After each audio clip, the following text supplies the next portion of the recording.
alone in a graveyard at midnight. This is Lewis Moffat, a freshman at State College of Medicine, on his way to fulfill a fraternity hazing assignment, a victim of fear. I'm studying medicine not because Dad was a doctor, but because, well, I feel I have the qualifications that'll make a good doctor. For instance, I'm not afraid of any of it. I'm not afraid of the blood or the corpses or the operations.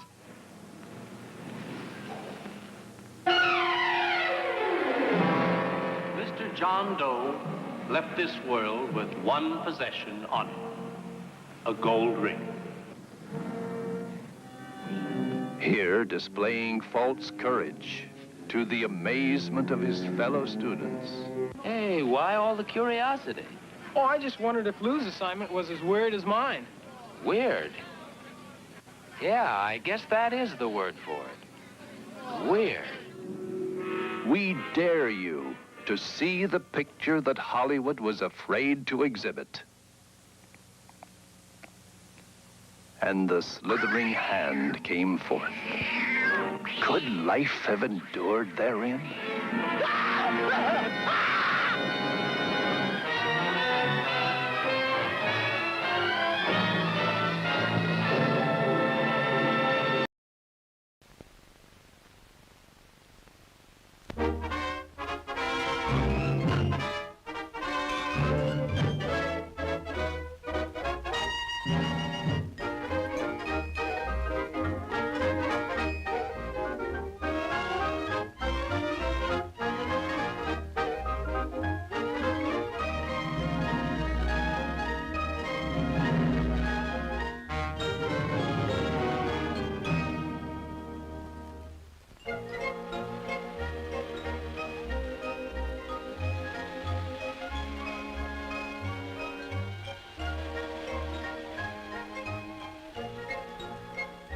I don't like rainy days.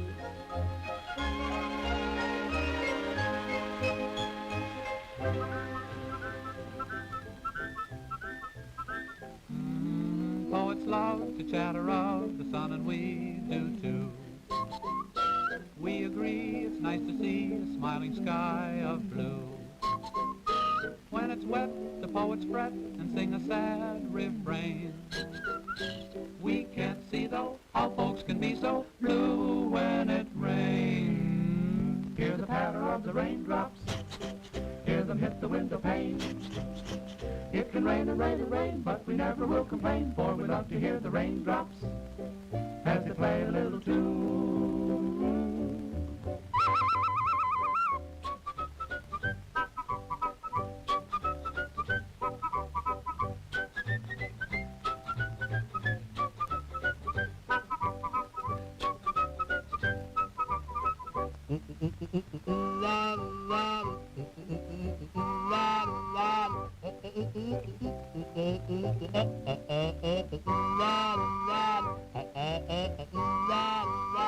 Oh, we love it when it's raining. We are happy in the rain.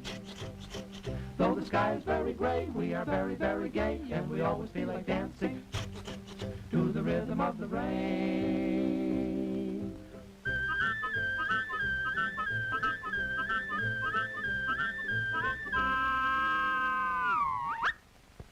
How did you like our song? We liked it. They sounded very happy, didn't they? We're always happy. Meet my friend, Mr. Coffee Pot. We're glad to know you. Oh, that's all right. By golly, meet the wife. I'm glad to know you. Too bad it rained. Yes, we were going on a picnic. Well, that's too bad. I remember one day when Mr. Coffee Pot and his wife took their family on a picnic. Yeah, but it didn't rain that day.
Go home, cow.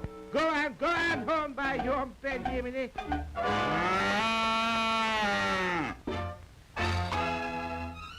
Come on, everybody, fight. By your pen, Jiminy.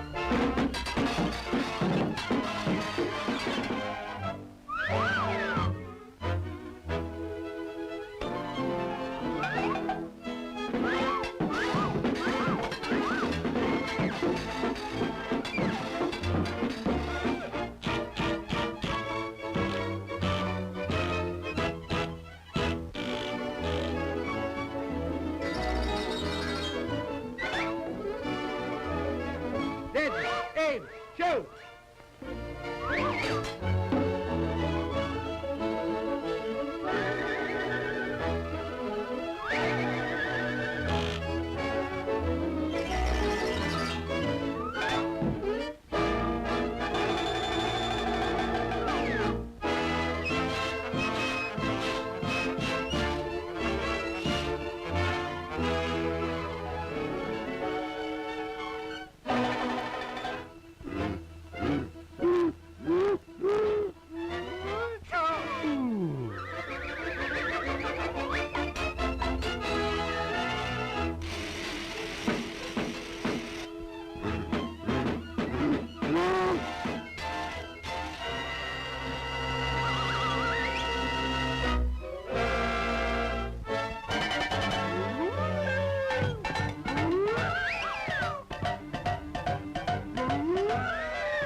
By your Benjamin, that was the funniest picnic I ever did see.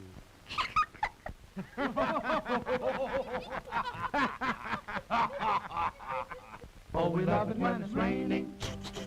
We are happy in the rain. Though the sky is very gray, we are very, very gay, and we always feel like dancing to the rhythm of the rain.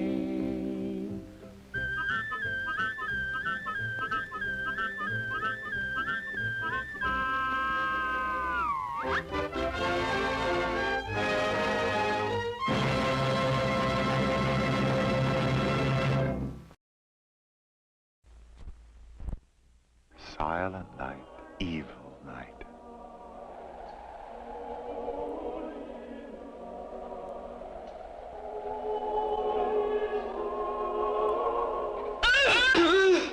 Starring Olivia Hussey.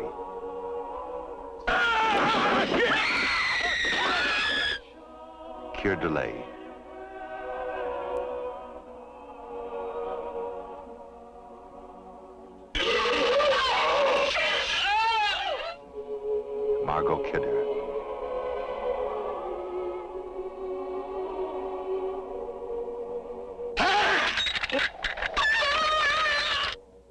John Saxon. If this movie doesn't make your skin crawl, it's on too tight. Silent Night, Evil Night, rated R.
Good evening, goblins and ghouls, and welcome to the Friday Night Scream Stream.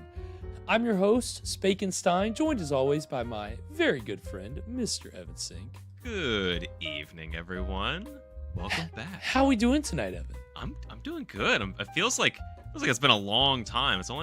We only missed a week. But right, isn't it funny how that's all it takes, right? All it takes is a week, and then suddenly it's like, where did this gap come from? How did we, it feels like it's been a month. Yeah, I hope you guys enjoyed your week off. Maybe you watched a different movie instead. Yeah, I did run a movie from the vault, one of our episodes that had been taken off YouTube because of a copyright thing, and now that copyright thing it's not an issue anymore. Again, I love it when YouTube actually recognizes something as public domain and shuts down bigger companies, not going to say who, the bigger companies that want to claim copyright on things that are public domain. So worked out in our favor. So that's what we had. Score one for the little guy. Right, seriously. Chalk one up for the PD warriors out there. But we had that running last Friday. We had a Saturday Night Shocker as always. So we had some programming, even though we couldn't be here in the flesh last week. But hope everybody got through it okay. And yeah, look, we got everybody in the house. All of our so glad everybody could join. All of our good Everybody's friends, of course. Let's see, we've got James and Sears and Joe and Jenna, Scott, Thomas, Bee's Nest. I hope everybody's doing well tonight. Yeah, hey, it's Friday. You made it. We're here.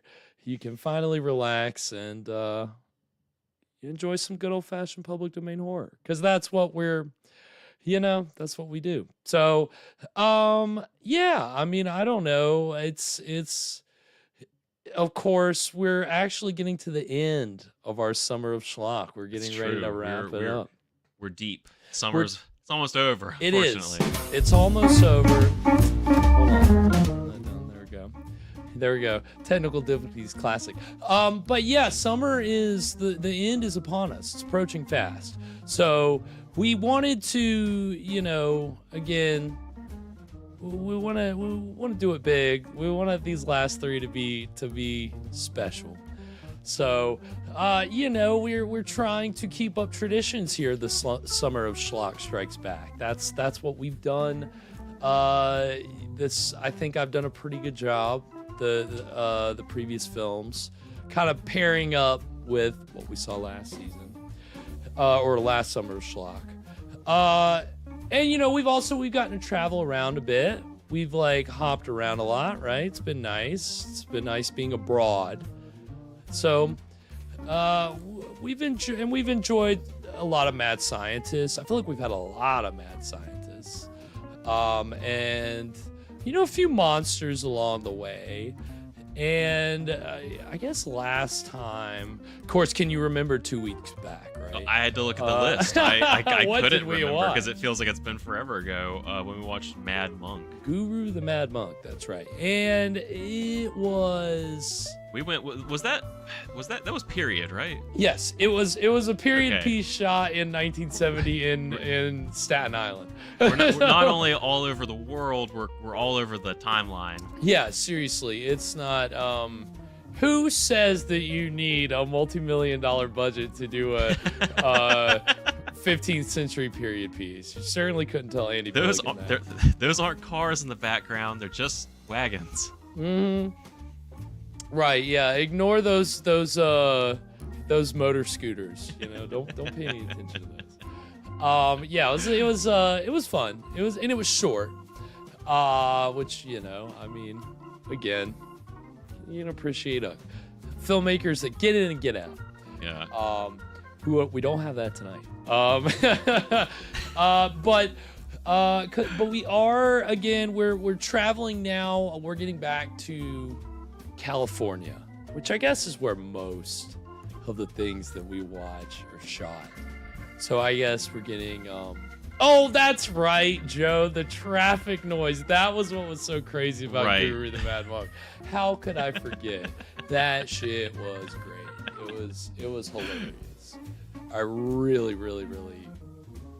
it was because it was just so obvious. There was no attempt to, I mean, I don't know, the seagulls, maybe the seagulls were trying to cover it with that sound effect. I'm not sure what it was.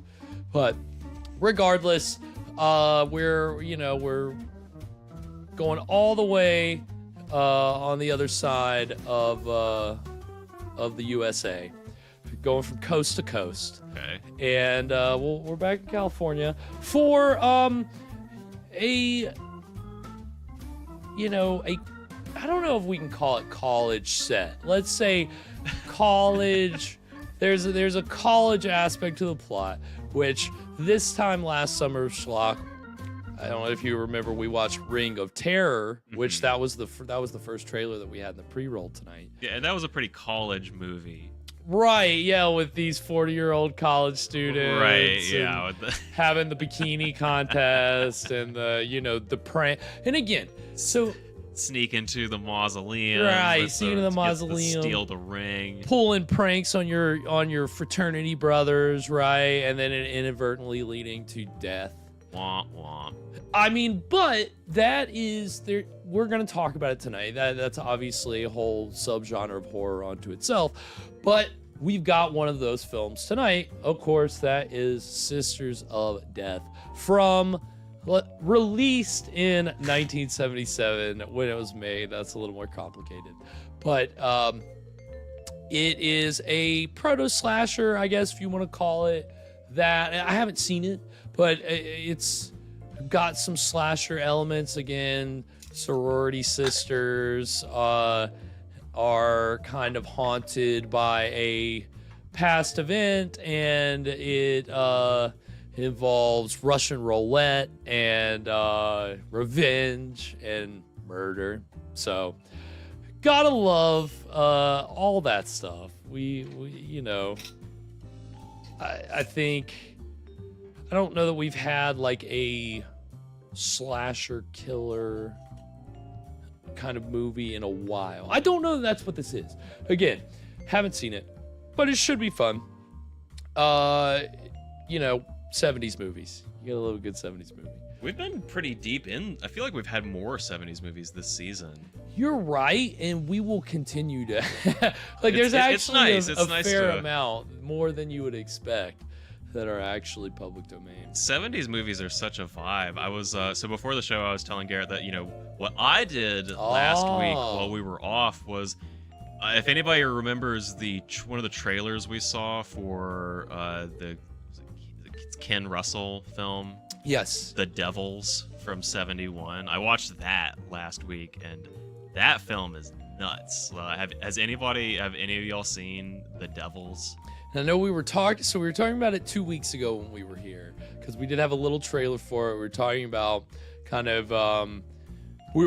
about mad clergy people in relation to Guru the Mad Monk, and so we saw a TV spot. It wasn't even a full trailer, and even that spot in and of itself was pretty wild.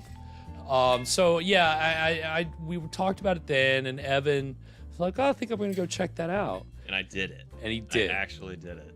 And yeah, pretty wild movie. Yeah, watching that after watching Guru the Mad Monk, I mean, that's... Yeah, you start to realize like what a $6,000 budget gets you versus you know, probably multi-million. Yeah, you know? gosh, that movie, like, I feel like lurid doesn't even do it justice. Yeah. Like, I want to call it like hysterical, but not like funny. Right. You know what I mean? Well, but there is kind of a, you know, there's a fervor to it, right? There's kind of like this. I mean, again, that is the wild thing about like kind of like witch trial stories, if you want to call them that, you know, where people just get so worked up and it doesn't really make any sense, but like everybody buys in. And the cool thing about that movie is it kind of, you know, people are all involved for different reasons and have their own motives, and it's really good at kind of like, you know, opening the story up. Yeah, like even besides the, you know, all the just crazy stuff they ended up censoring out, like there was a pretty, like it was some pretty cool stuff in that movie. Like, yeah, the set design, the like some of the camera stuff. Like I think it may have been in the trailer, but there's a shot where they've got the like one of the bad guys, like his eyes like blacked out. Right. It's just like conspiring. It's so like it's over the top. Yeah. I mean, again, that's you know, Ken Russell, very like opulent, over the top, like stylist as a director. But yeah, I think histrionic is a good word, Scott. I think that's good. And then, yes, Thomas, he did make Lair of the White Worm, which I haven't seen, but I hear more and more about kind of like, you know, as the years go by, and I'm like, I should check that out. But my favorite thing to come out of watching The Devils, though, was finding out that so Roger Ebert gave it 0 stars. What? He gave it 0 stars, and he wrote like an incredibly sarcastic review. Oh, of course he did. If I've got an excerpt I'd like to read. Oh, if that's absolutely, allowable. Here. Please, of course. Okay, quote from Roger Ebert. Ken Russell has really done it this time. He has stripped the lid of respectability off the Ursuline convent in Loudun, France. He has exposed Cardinal Richelieu as a political schemer. He has destroyed our illusions about Louis XIII. We are filled with righteous indignation as we bear witness to the violation of the helpless nuns. It is all the more terrible because, as Russell fearlessly reveals, all the nuns, without exception, were young and stacked. End quote. Very Ebert. Very Roger Ebert. Oh, that's wild. That's absolutely nuts. I mean, you gotta love a good vintage Ebert review, you know? That's you know, he's like alternately like lecturing, you know, the filmmaker, and then like, wait, I can't tell what the tone of this is. Where are you going with this, Roger? I'm confused. No, that's amazing. I'm glad you shared that. Yeah, I mean, it's like when he reviewed Night of the Living Dead, I don't think he gave it any kind of stars and just said there were children in the audience and they were terrified. I don't understand how anybody allowed this to happen. That was his review. And then he re-reviewed it in the 90s and like gave it 3.5 stars. I was like, yeah, it's pretty good. I mean, I, you know, had a knee-jerk reaction at the time, but yeah, I mean, and Roger Ebert's one to talk. He wrote Beyond the Valley of the Dolls. So, and that is if you want to talk about excess, that is a wild, excessive movie, which I absolutely love. It's insane. But maybe I'll check that one out. You next. should. I haven't seen that one. You should, and you don't need to. There's a movie called Valley of the Dolls. You don't need to see that. Beyond the Valley of the Dolls is like, it a sequel or is it only in name? It is totally this exploitation director Russ Meyer, who I love. It was like it was his first of only 2 studio movies he ever made for a studio. So he had all this money and he just like went wild into this big like kind of like spoof of Hollywood. And Ebert wrote it when he was like, I guess he was early in his career as a reviewer. He wasn't like big, and it is It is an experience. You should check that out. Yeah. But yeah, we could go on and on about wild, crazy 70s movies to watch. And I see Drunk Reviews in the house. Welcome. Williams in the house. Welcome.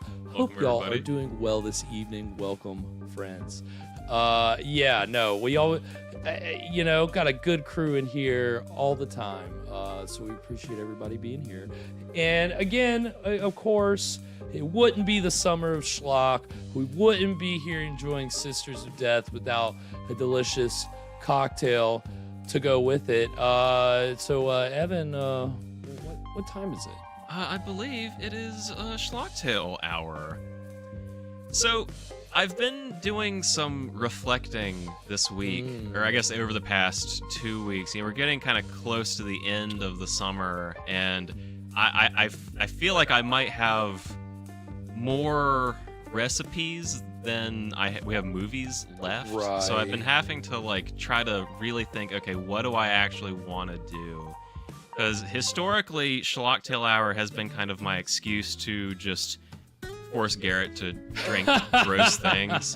But I feel like this summer I've been circling around this kind of through line where I'm trying to capture as many summer flavors as I can.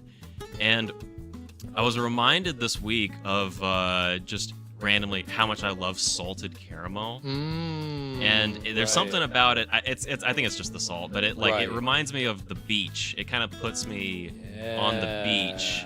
Yeah, I like that. I've just been fantasizing about walking down the boardwalk with, I don't know, just anything beachy. Caramel, ice cream, pretzel, anything like that. And so that's really what we're doing tonight. We're making it's a slight variation on the salted caramel martini. So one other thing I was reflecting on this week was I think we mentioned the last time we were on the infamous ocean cocktail, and I was just thinking in my head if I was gonna do that again, what went wrong really?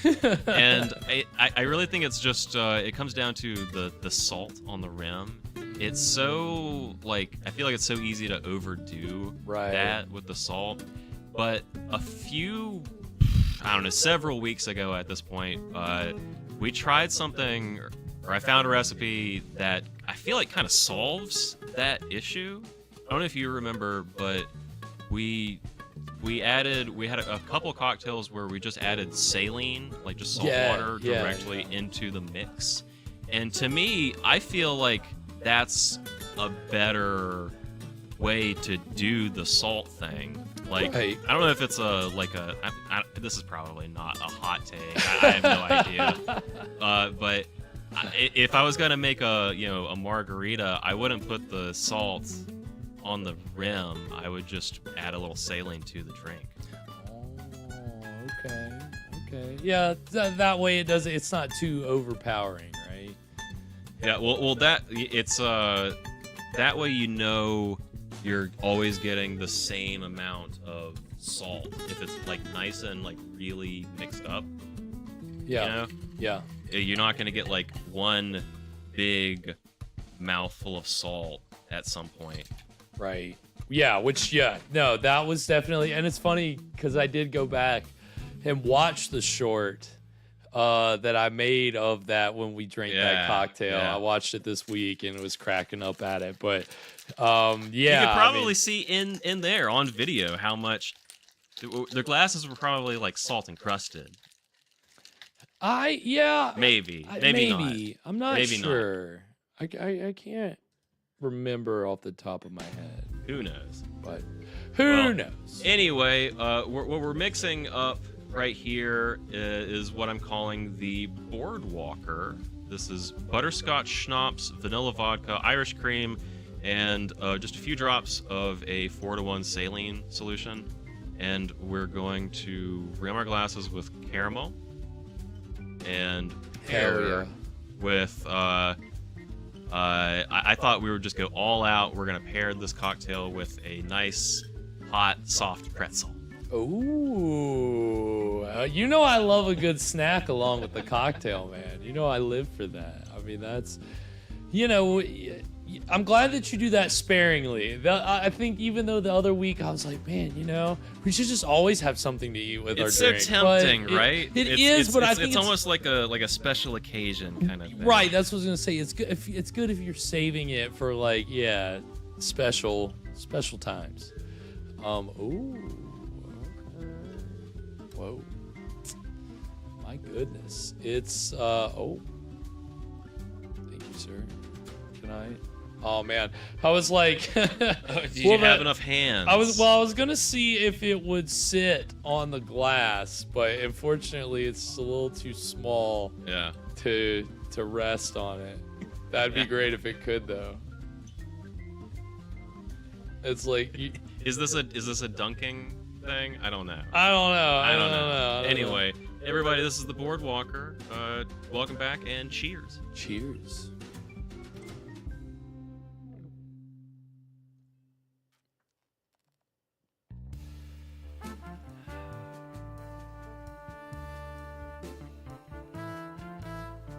Had to take a bite of the pretzel right after. Pretzel chaser. Mm-hmm. Very good. That's very good. The very first thing I noticed, I took the sip, but then I noticed the God, I want to say it both ways.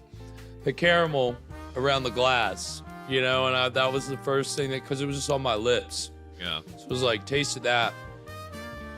And then the rest of it, solid. I think a really solid cocktail. Very smooth. It's salted caramel. It's pretzel. It's the time of year to just think about summer. Think about getting to the beach.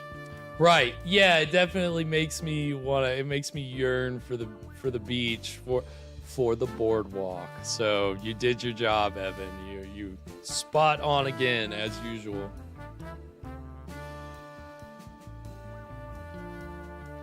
That butterscotch, I like that.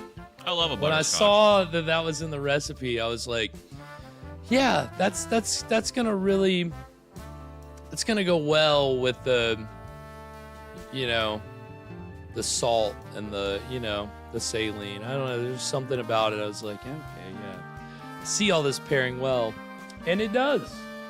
You've done it again, Evan. Thank you. Yeah, Thank you. Yeah, man. Thank you.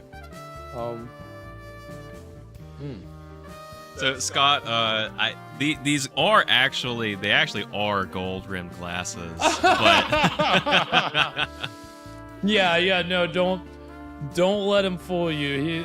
It's not. That's some strong caramel. Yeah, I was gonna say right. Yeah, that's. I got the industrial strength stuff. The industrial strength caramel, and it is kind of, you know, kind of going down the glass a little bit. But, you know, just lick it up. Yeah, I think I accidentally got it on the outside of the glass instead of the inside. It's okay, man. More caramel for me. It's good. Yes, but very well done, Evan. Womp womp. Very well done. Yeah, when in doubt, pinky out. That's right, Scott. But yes. So I think this cocktail will go well with Sisters of Death. You know, something that's kind of got like a little bit of warmth, a little bit of nostalgia to it, right? Yeah. I think this movie, it was made by a lot of people who mostly kind of worked in television. So I think it's kind of got that, you know, it's very retro 70s.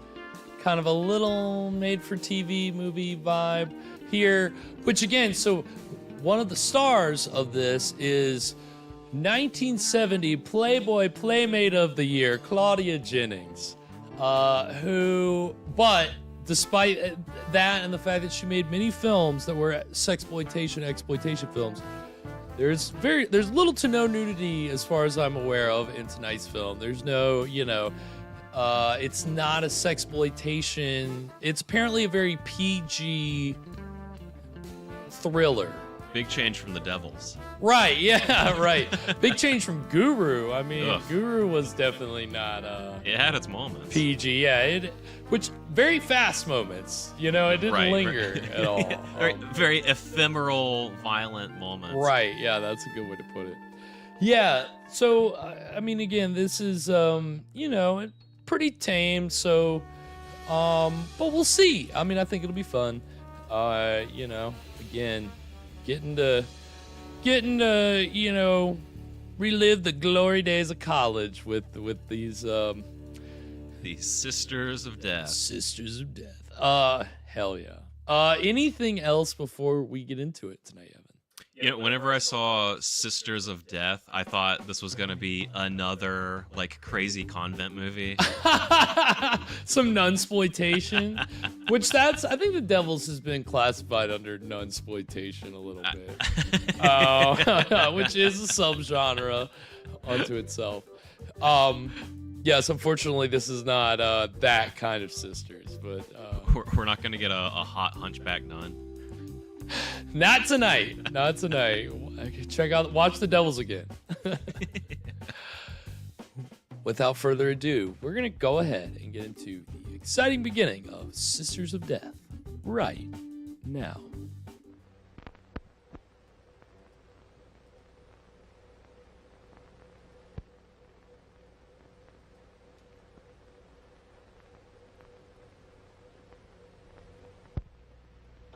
It's true.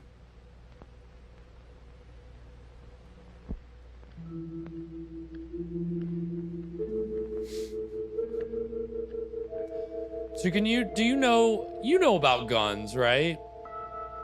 A little, I guess. Did you examine that gun? Did you see like the kind of gun that it was? Looked like some kind of Derringer, maybe.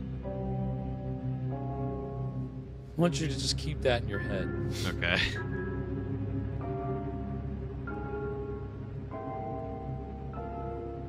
Sisters, the pledges are ready. Pledges Judy Pig and Liz Clyburn, you have successfully completed your terms as pledges and are upon the threshold of being initiated into the secret society of sisters. You have only to pass the final test, the test of courage. Upon becoming members of this society, you are immediately bound by the vows of obedience and secrecy you have taken as pledges. Any breach of these vows carries its due punishment, of which you have been told. You are reminded that acceptance of these vows is for life, and therefore for life not to be taken lightly. Do you wish to be so College bound? life. I do. I do.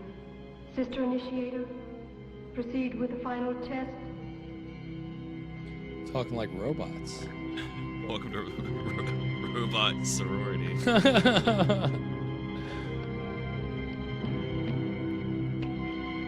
We're here at the Institute of Technology.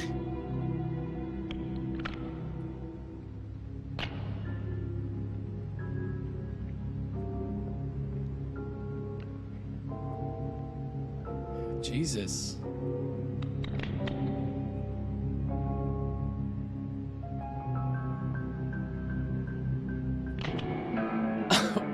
Oh, I mean, I don't.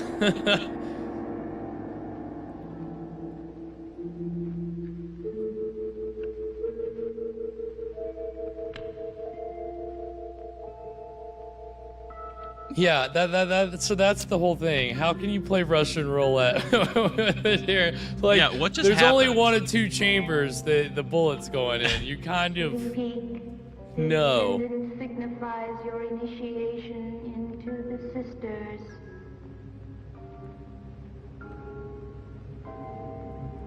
Welcome to the sisters, Judy. Welcome, Judy.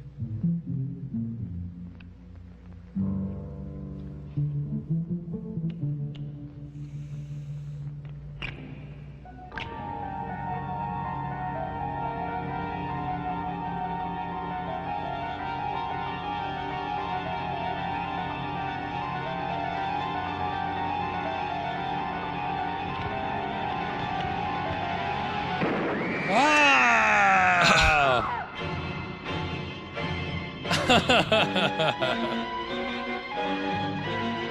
Is that how that works? I don't know about that one.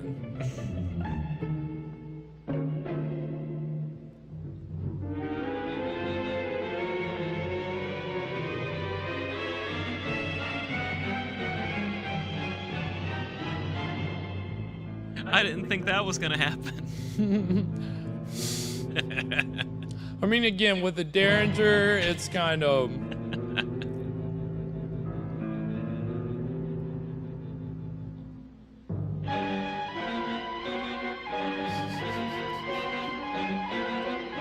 I love that we're seeing the aftermath just through these pictures. It's kind of hilarious.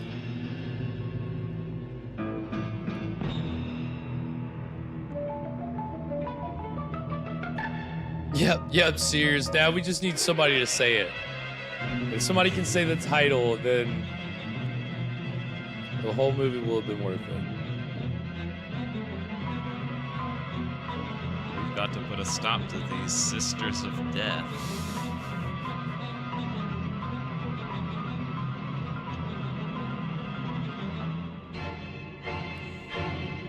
So is this hazing?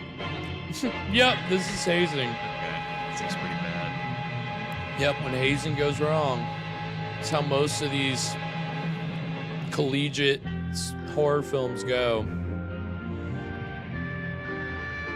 Oh, okay. We're not in college anymore. We're in the workforce.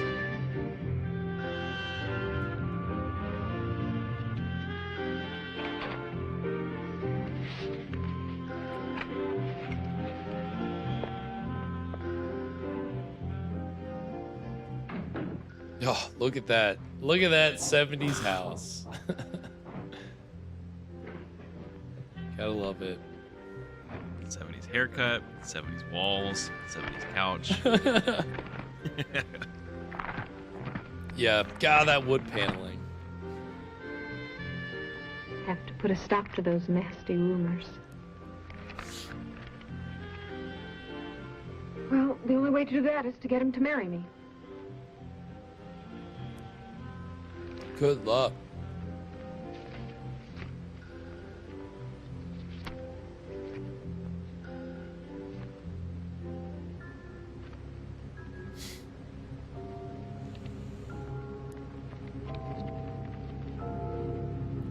The Sisters of Death. Oh, you said it. Can't read that. What does it say? The birthday card. Thanks, sisters. You know what you did, sisters. Happy birthday to me. They must be insane.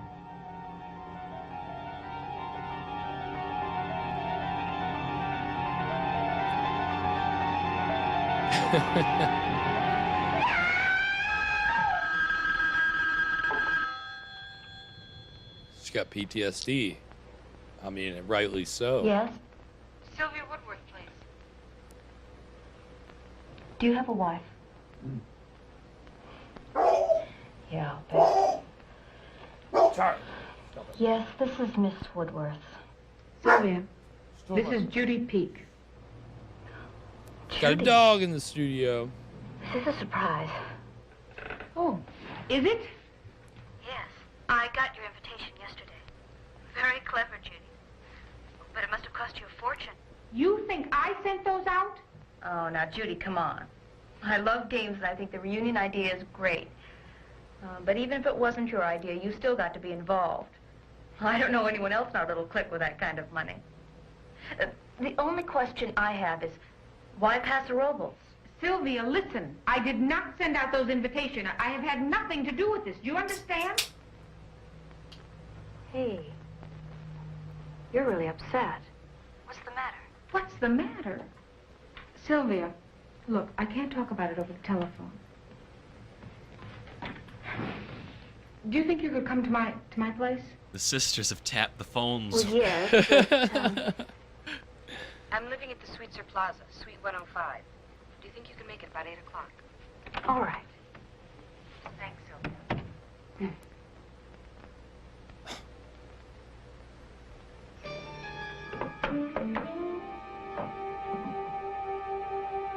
Oh yeah, hell yeah. That's how you know. Yeah, that was cut it hard. O wise spirit of truth, guide me, for I'm about to enter the valley of darkness, the darkness of my life past. Why do I feel I have to see them again? The spirit of truth tells me it is wrong.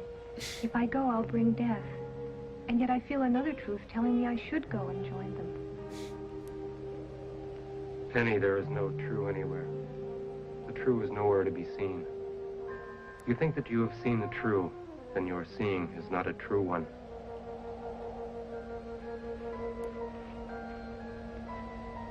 All this from long shot is pretty wild. Hey, this is perfectly normal. A lot of people, they're nervous about college reunions. They go, they see their psychic. They get some advice. Please step into my office. It's the desert.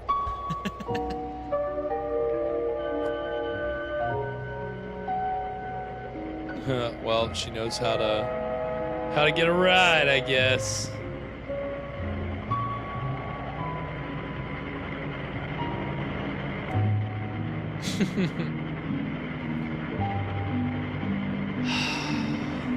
Don't worry, I've got my finger right near the yikes button, just in case. Paso Robles Inn. Yo conozco el lugar. I take you there.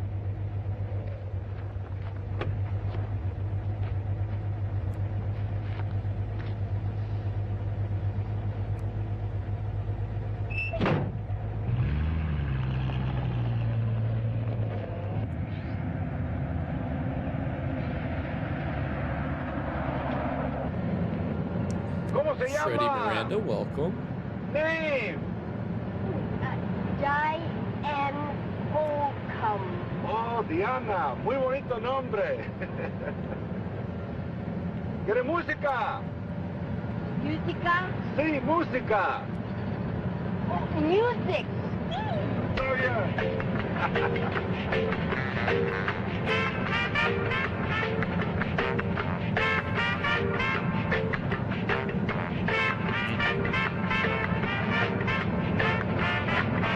Oh, yeah, there it is. Shocking. Of course, the music makes it not as threatening, but it's still, yeah.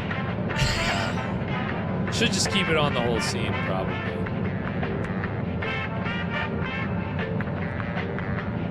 Is she gonna just?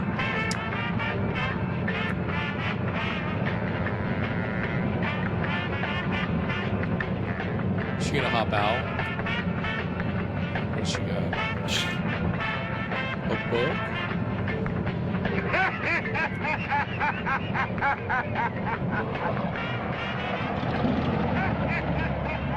I guess that message received. Oh, you pulled out a book. I'll stop harassing you. Music of the Yikes Spy. That's very good, Scott.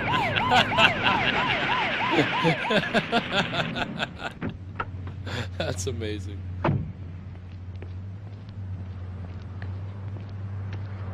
Good morning. Hi. May I see your driver's license, please? Yes, officer.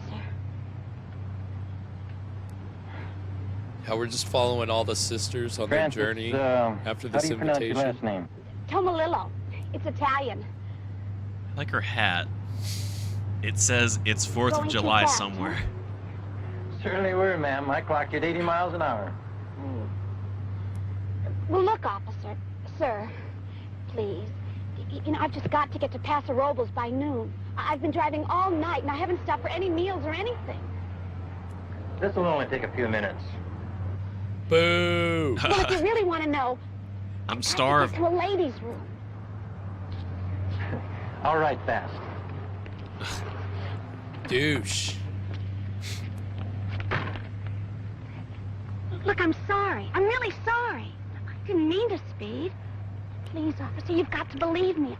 I'm desperate. I can't Giant wait. bucket hat. If I don't get to a ladies' room fast, I know what's going to happen.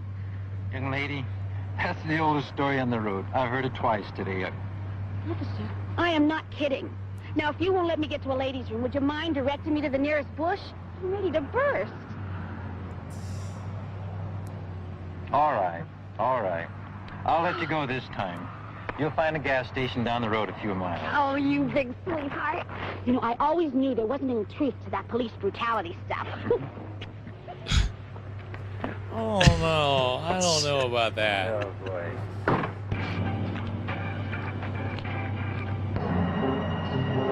Bicentennial.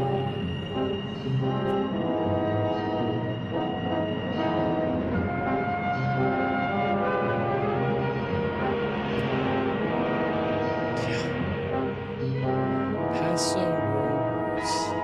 Cool name.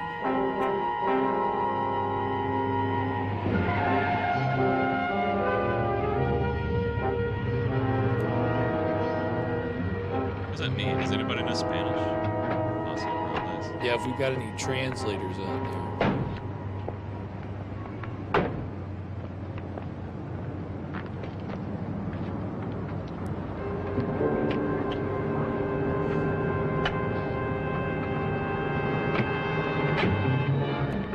Like we're the only ones to show up. There's probably two of them now. You did say to meet outside, Are you kidding me? Did you see the bodies of those chicks? You think some guy's gonna pay us $500 to pick up 5 lovely ladies like that? Ours will probably look bleh. We'll see. Let's check inside.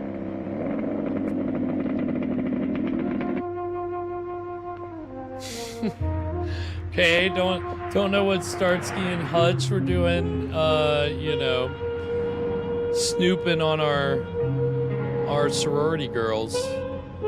Sorry, alumni. It's not really a college movie, it's an alumni movie.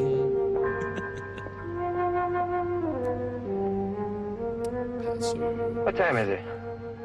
Relax. Got a few minutes yet.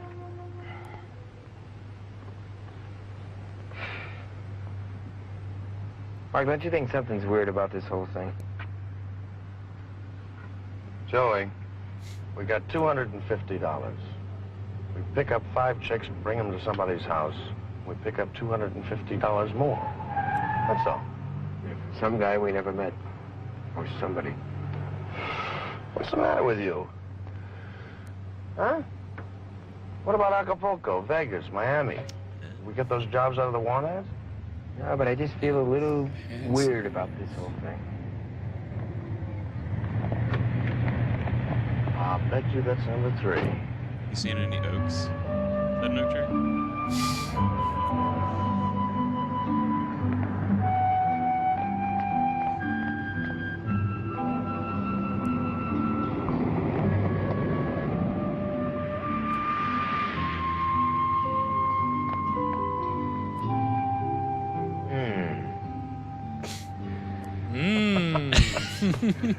Job's starting to look a little better to you?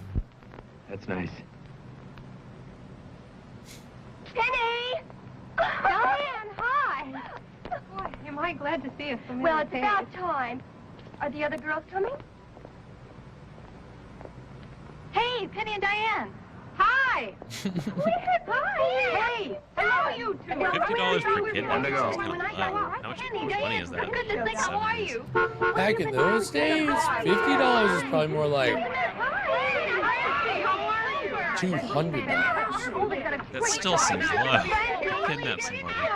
$200 a person. Yeah. That's it. I know, it's such a thing. It's charming. Oh, that's cool, Thomas. Excuse me, ladies. We're here to You all pick part you of up. a group called the Sisters? Yeah, why? Hi, I'm Joe. It's my friend Mark. I'm Mark Robertson. And we're going to drive you to your destination. I thought this was our destination. Well, consider it, Oh, no. well, the welcoming committee. Let me take these. Okay. I'll take your bag. Never go to a second I'm not location. getting Run, some ladies, strange car with run. a couple of guys I've never seen before. Well, I'm not standing out here all day. Judy? Neither am I. Come on. Hey, Penny, don't be afraid. You won't be alone. We're all gonna go Yeah, together. this is the 70s. The serial And, killers are out. They're just besides, everywhere. He's cute. Come on. Okay, these women can take care of themselves. Okay, they're just gonna, you know, beat the shit out of these guys if there's any floaty business. Come on. There's 5 of them. Let's go. 2 of those guys. But we don't know who's waiting at wherever their destination is.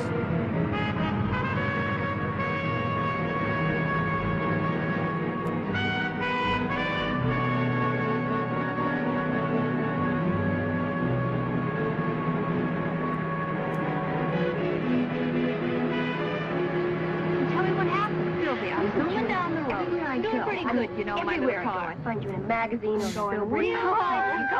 Crosstalk, crosstalk. Are you not that you're the model? I got my way out.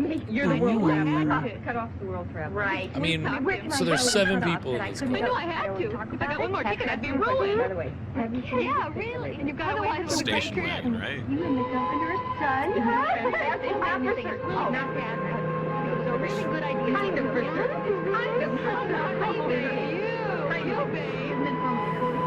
With the curtains, it kind of looks like a hearse. It really does. Whether anybody knows it or not, we've been traveling for over an hour. Was killed. What a great music cue. We've been traveling for an hour. What? Hey, fellas. I want to know where we're going. The Valley Lodge. Relax, we'll be there soon. We're just following the map. Right, Mark? Right. We've got to check in with Stop some guy worrying, named girl. Torgo. We're lost.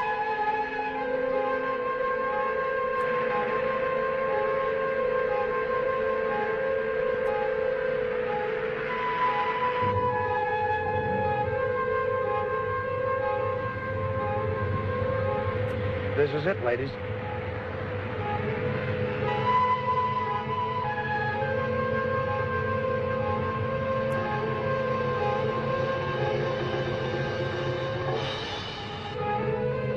He's very attentive, Scott.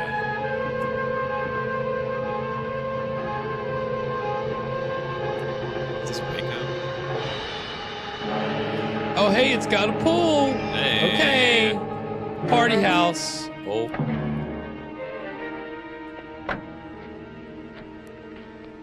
Where in the world are we? It looks deserted.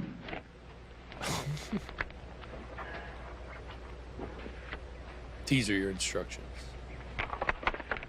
It looks like we're in the middle of nowhere. Look, I'm through playing games. What is this place? Lady, believe me, it's the first time I've seen it, too.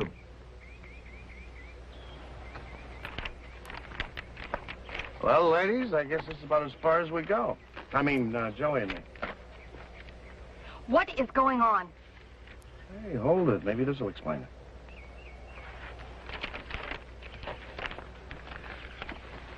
I'll see you. Let's go. Welcome, sisters, to Hacienda del Sol. We wish you all a very happy 7-year reunion. We hope you will find the accommodations to your liking. Does anybody think this is Enjoy weird? 7 years? Ladies, enjoy yourselves. All right, goodbye.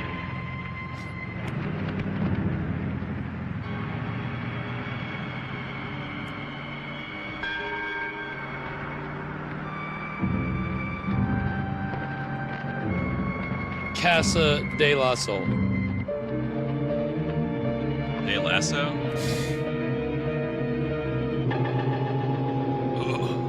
Jeez. Yeah. Hey, let's. We're here for our 7-year reunion. There's nothing strange or odd about any of this. Just apparently just wait. Oh no. Will you look at that? Oh, there we go. I was waiting for those gates to close on their own. High voltage fence. Everybody grab a glass. I'm pouring. Is that the boom? Come on. So I think that this I think that this is like my compliment. Not a cropped print. Like it projected it would be cropped, so you wouldn't see that. But this is they didn't crop this print. They just left it as is, so you see the boob. Great.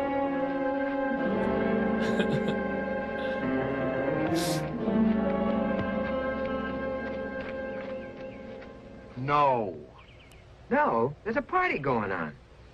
We haven't been invited. Since when was there an invitation? We never crashed a party before? The drivers, Please, come on. For me. I'll even drive. This would be like You're a Uber good driver, person. an Uber driver who's Has like, it ever occurred to you that maybe hey, their boyfriend is set there any this way I up? could just party with you guys? Good thinking.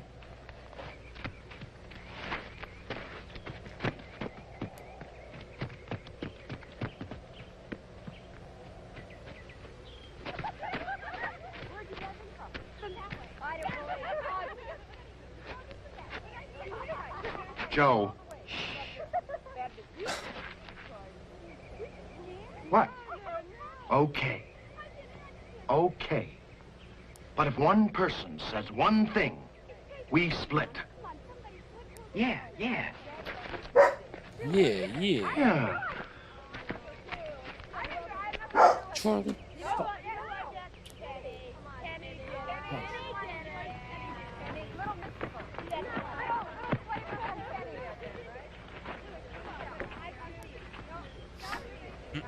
Well, Commando Kelly, looks like your party's over.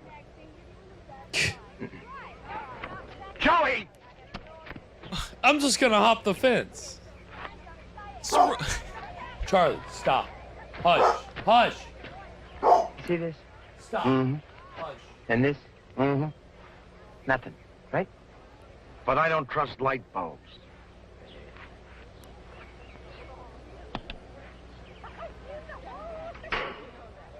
Disbeliever. What was that? Boy, you really are horny, aren't you? We got like this great Called him full out. waist. They're I mean, sorority all girls, man. You just happen to have a bathing suit. We don't need a bathing suit. I mean, we're here alone, aren't we? Are we? Are we? Well, of course we are. Come on, Diane.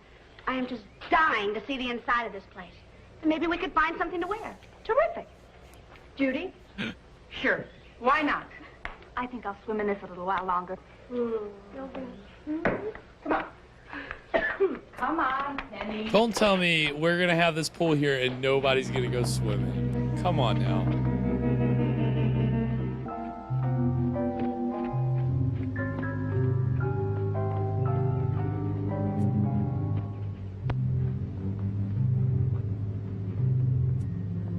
Wow. Oh, wow. Oh wow, man.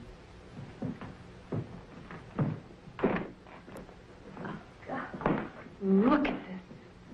One surprise after the other. It's fantastic. The spirits here are evil. Ooh, I hope they're male. This would be a great place for an orgy. Okay. Evil spirits routine. We're going to have a ball here. Leave. I really would like to freshen up just in case I run into a good-looking evil spirit. Oh.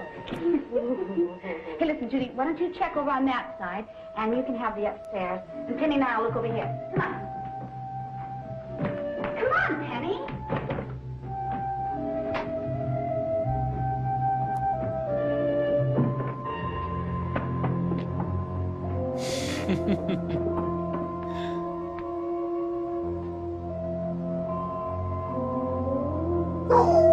Hey, hush. Stop. Charlie, stop. Stop. Charlie, stop. They're upstairs. They're off limits to us, but they're locked. Kind of weird, isn't it? It certainly is. Charlie.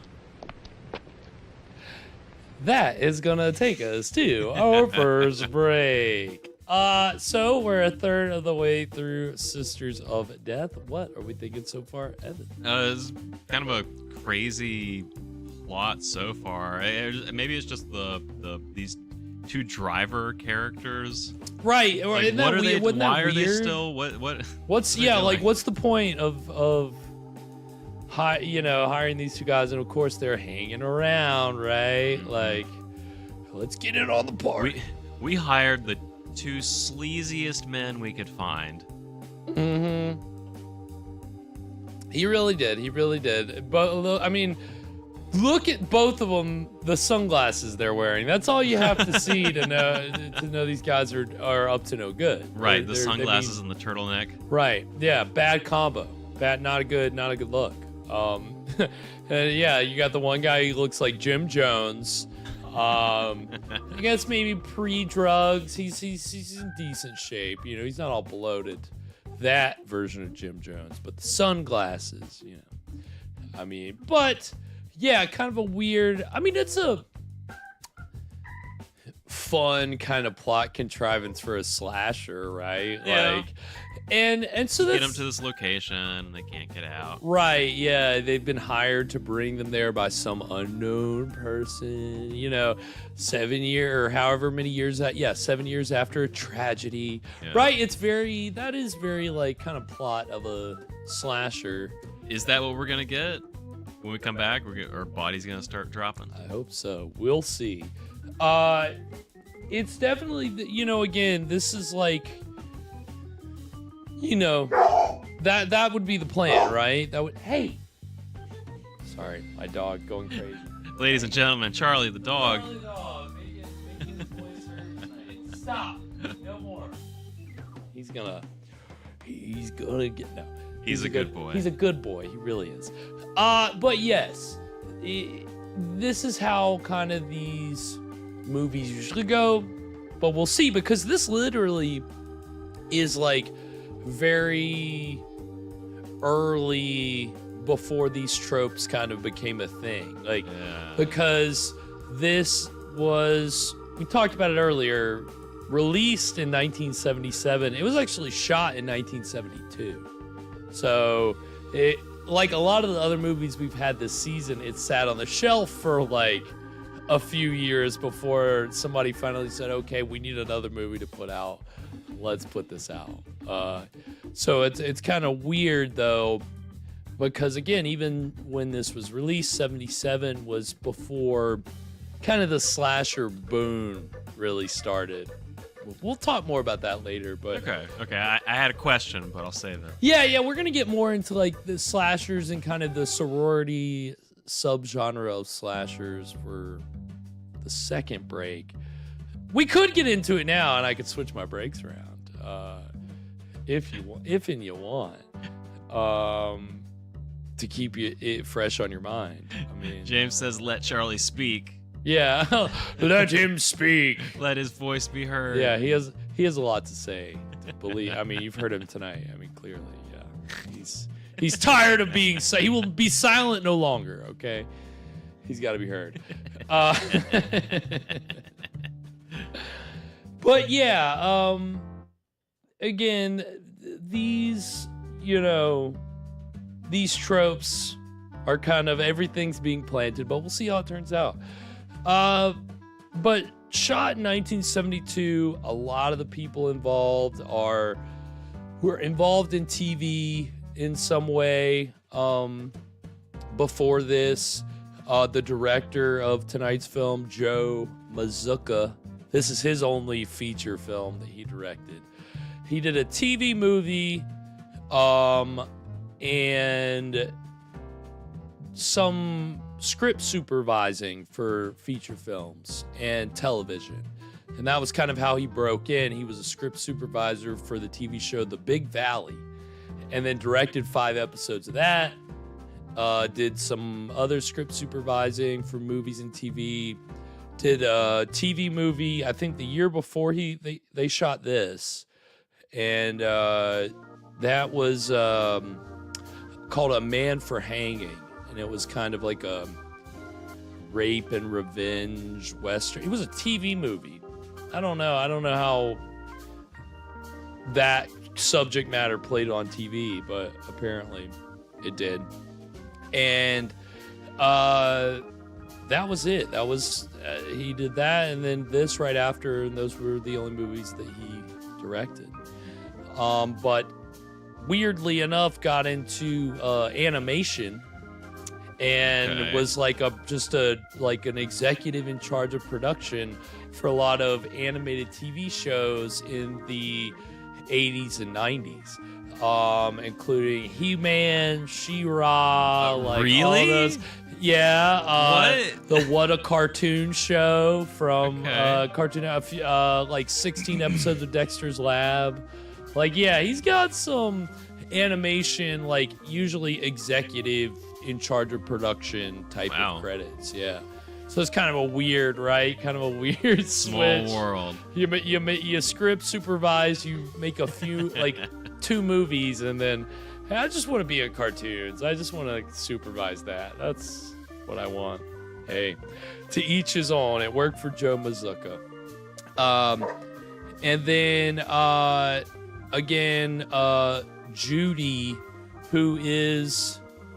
She was the other girl who was being initiated who didn't get shot. Okay. That's Claudia Jennings. Again, she this was probably one of her earlier film roles, but she ended up being in a lot of like exploitation, sexploitation films. A lot of them released by Roger Corman's company, New World. She did a film called Gator Bait, where she was like a Cajun swamp woman getting like these guys. Oh, sorry, my fat fingers. Yeah, these guys like get in a fight with her and then try to rape her, and then she kills them all. It's a Gator Bait. And then also a movie called Truck Stop Women. Those kinds of exploitation films. I mean, again, in the 70s and grindhouses and drive-ins, that was what sold. So that was kind of where Claudia Jennings mostly was. She's also in the movie Death Sport, which we're going to see the trailer for. It's like I guess it was post-Star Wars, so it's like supposed to be kind of like a post-apocalyptic kind of mashup with Star Wars, it looks like. Yeah, and it's her and David Carradine. It looks fun. There's like laser guns and weird effects and a lot of explosions, like a lot. There's an interesting twist. What if Tatooine was post-apocalyptic? How would you know? Yeah, you wouldn't. Yeah, I mean... It's even more of a desert. Right. Yeah. It's very true. I mean, yeah, but that's actually the second trailer that we're gonna see is for Death Sport, and the first trailer is for another actor in this movie. So we haven't actually we've seen that there's somebody stalking them, right? So we've seen the feet, and we saw the guy's eyes once, right? We saw a face once. Yeah, we saw.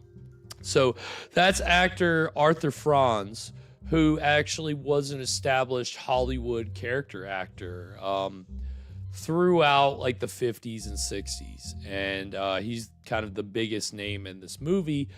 And horror fans will know him from roles in Abbott and Costello Meet the Invisible Man. He's the Invisible Man in that movie.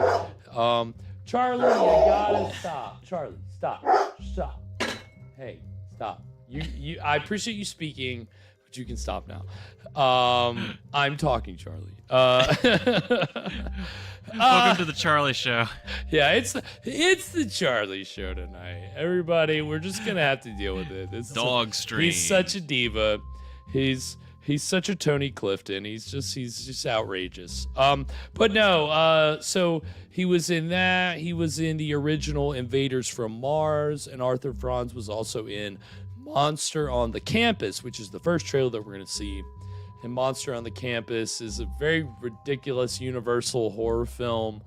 Like, when they were like not good at making horror films anymore. Like, they made some bad ones in the 50s. Like, Creature of the Black Lagoon was kind of the last good one. And then they did some really cheesy ones, and Monster on the Campus is like it. And like, they just used the same rubber mask that they used in Abbott and Costello meet Dr. Jekyll and Mr. Hyde. They used the, like, basically, you could always tell. It seemed like the makeup looked the same. They were recycling. It looked very similar. They got lazy. Yeah, Monster on the Campus plays on the Universal Monsters channel on like Pluto and all the other streaming sites. So I've seen it recently, whereas I hadn't seen it before. It's fine. It's very cheesy. But that's the first trailer that we're going to see. So, for some of the stars of tonight's movie. And then when we come back, we'll get into the exciting middle of Sisters of Death. So, we're going to get these two trailers. So stick around. We'll be right. Oh, hold on. We'll be right back.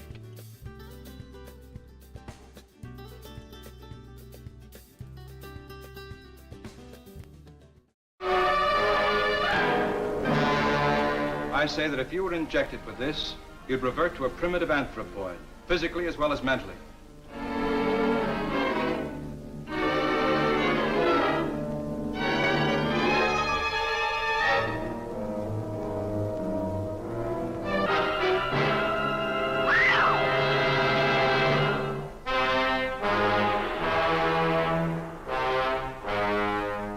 One scientist dared investigate the incredible phenomenon. How a pet dog reverted to an antediluvian wolf. Look at those teeth. That dog is a throwback. How a simple dragonfly had become a winged monster of a species extinct for millions of years. Now, before your very eyes, see a man revert to a half-human anthropoid from the dawn of creation. A monster leaving behind a trail of death and destruction. Oh, it's impossible. Nobody's got a footprint like that. I'll rest when I find the killer. That's not your responsibility. That belongs to the police. Madam, I know what I'm doing. Even he did not suspect the incredible truth. Neither did the police, nor the girl coming to keep a lover's rendezvous.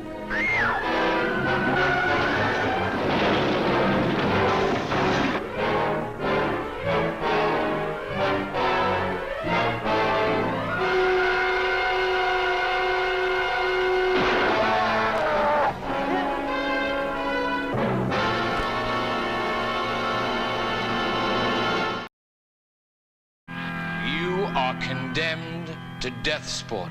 In the year 3000, all freedoms are crime. There is just one penalty. Death sport. David Carradine and Claudia Jennings are super warriors. I am my only master. Lovers, imprisoned and separated with only one chance for survival. Fight me. I'll see you both in hell.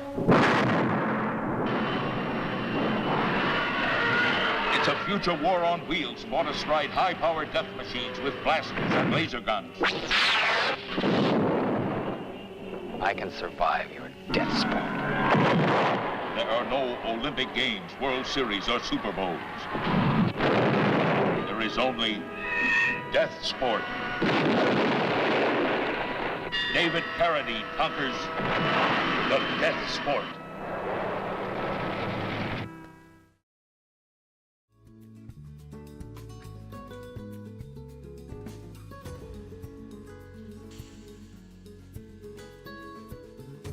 And we are back. So that was the trailers for Monster on the Campus and Death Sport. So, you know, I mean, Evan, we got back in here right as that ended, so you saw we just one caught the explosion. I saw one explosion, but have you seen Death Sport? I haven't seen it, but I saw that trailer earlier today, and yeah, the explosions are, it is an absurd amount of explosions. It's absolutely insane. So, a lot of fun, needless to say. Yeah, a Roger Corman joint produced, not directed. But he knows what the people want. He did, yeah. During this time in the early to mid 70s, hell yeah, he did. I mean, were people really paying attention? Probably not, like a lot. But, yeah, right, not serious. Yeah, no, that's not the sequel. No, no way related to Bloodsport. Don't get confused. But and then yeah, Monster on the Campus, very very silly film. But yeah, so two of the stars of tonight's film, the most established stars, and unfortunately Claudia Jennings, 2 years after this was released, she passed away in a car accident on the Pacific Coast Highway at 29. So she had a short career, not not very long, but I mean, hey, she got to have a career, I mean, she was a star of films, so not gone too soon. Imagine what else she could have done. But I mean, again, that was again, this movie was shot 5 years before it was released, so that's just a thing to keep in mind while you're watching, right? It's kind of a weird thing to think about, but and where we left off, the sisters have been brought to this house by these two strange men, and now the men want to hang out and party, even though they were only supposed to drop them off, and the women are starting to explore the house. I mean, that's pretty much it. For a half an hour, not a lot. It didn't feel like it was too padded or plotting. Not really. But not a lot happened in not that yeah, first third, really. Yeah. You had the opening sequence, which was pretty solid, I think, and then after that, it's been a leisurely kind of ride into the plot. Yeah. It's taking its time, so we'll see how it goes. Where is the child? That's a great question. Somebody tell us. Never forget, okay? But yes, anything else before we get into the exciting middle of Sisters of Death, Evan? Is this gonna turn into an Old Dark House movie? Well, what is your definition when you say Old Dark House? In what way are you referring? They're just like stuck in this like one house, and people are being people start dying one by one. As I was researching this today, there were comparisons being made to the Agatha Christie story, 10 Little Indians, aka And Them There Were None, which we've seen one pretty straightforward knockoff of before when we watched Fog Island a long time ago. All these people are invited by invitation. It's all like somebody getting revenge on a murder that happened, a death that happened a long time ago, and so it's that. And again, a lot of slashers are kind of have that setup, and I guess you're very much spot on pointing out Old Dark House films as well. That idea of you gather all these people in a place and some unidentified assailant is knocking everybody hiding off in the walls, killing them. Secret passage into the closet. Right, Old Dark House slasher. I mean, it's all kind of you know, under the same umbrella. Yeah. So yeah, I mean, yeah. I guess we'll talk about that at the next break. That's right. Learn a little bit more about slashers. That's right. So without further ado, we'll go ahead and get into the exciting middle of Sisters of Death right now.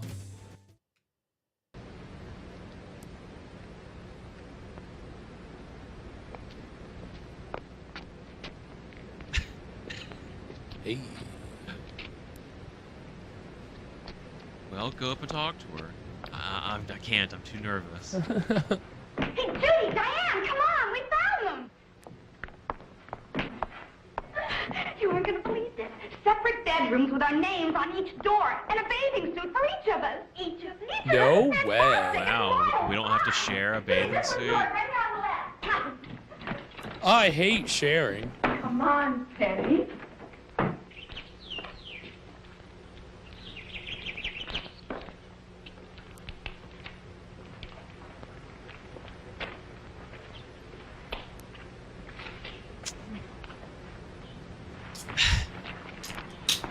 Okay, guys. Hi. Great opening. I was gonna say that. Zing. Hi. What? What are you doing here? This is a private party. Let me explain. We were worried about you and we thought we'd come back. See if you're okay. We're fine. Thank you. Goodbye. Joe.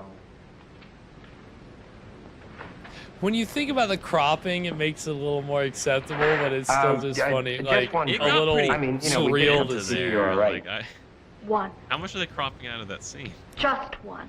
Like Friends with a right girl, they should be more around like that in the under world. where under the boob is at, and then comparable at the bottom. It's pretty thin.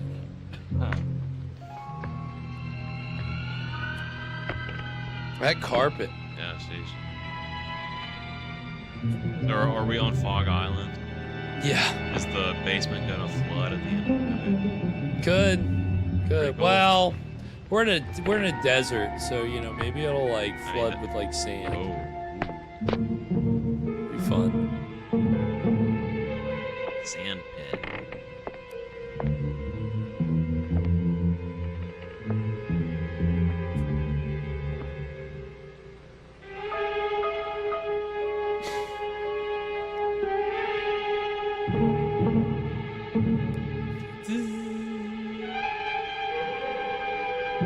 Oh yeah, of course that vent's not a vent.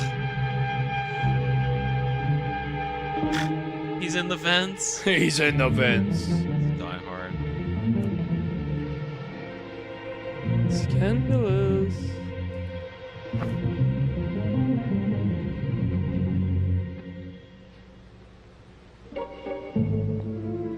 Some very subtle nudity, very tasteful.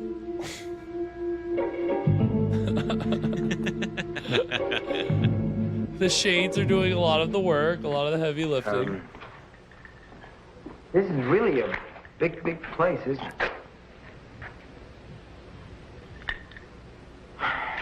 All right, thank you for the drink. We'll go. Come on, Mark. Drink up. Drink up. Holy, she looks great. Hi.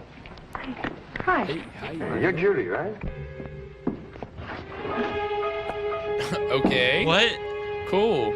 Yeah, you called it, man. Secret passages, and yeah, you were, yeah. I was getting a 5. You knew what was coming.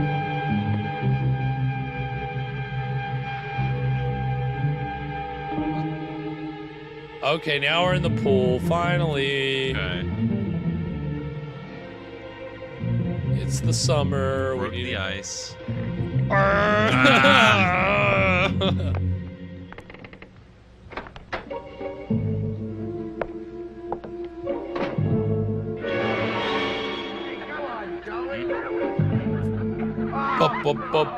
Wow, it got dark real fast, huh?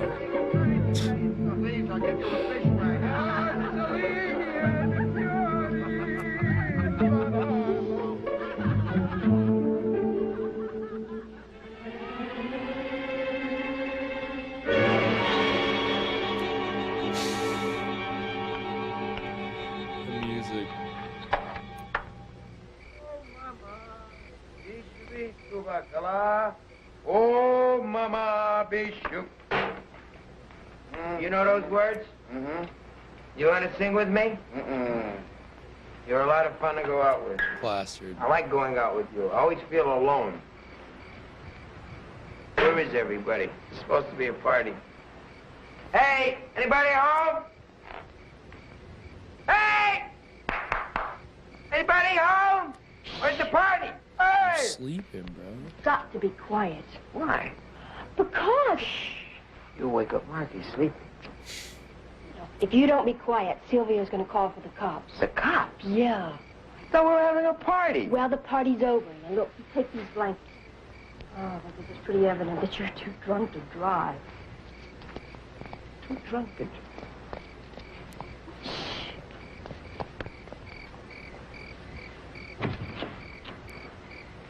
You're my only friend, Mark. You're the only friend I have. I'll keep you covered nice. Too drunk to drive. I don't drink. This is so college, bro. So college. Just crashing on some chairs, some blankets. Passing out wherever your body gives out. Yup. Oh shit. Alright. They got the ceremonial derringer. I made these bullets myself.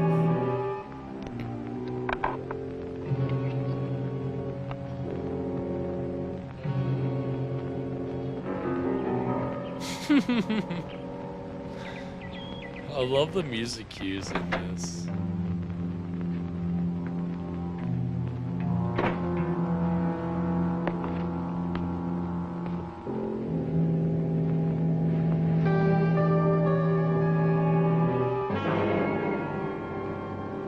They're dead, they're fucking dead.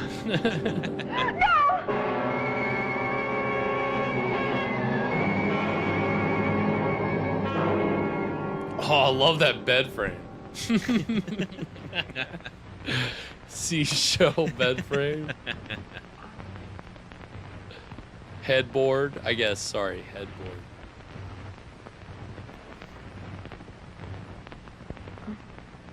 You do the birth of Venus just like every day.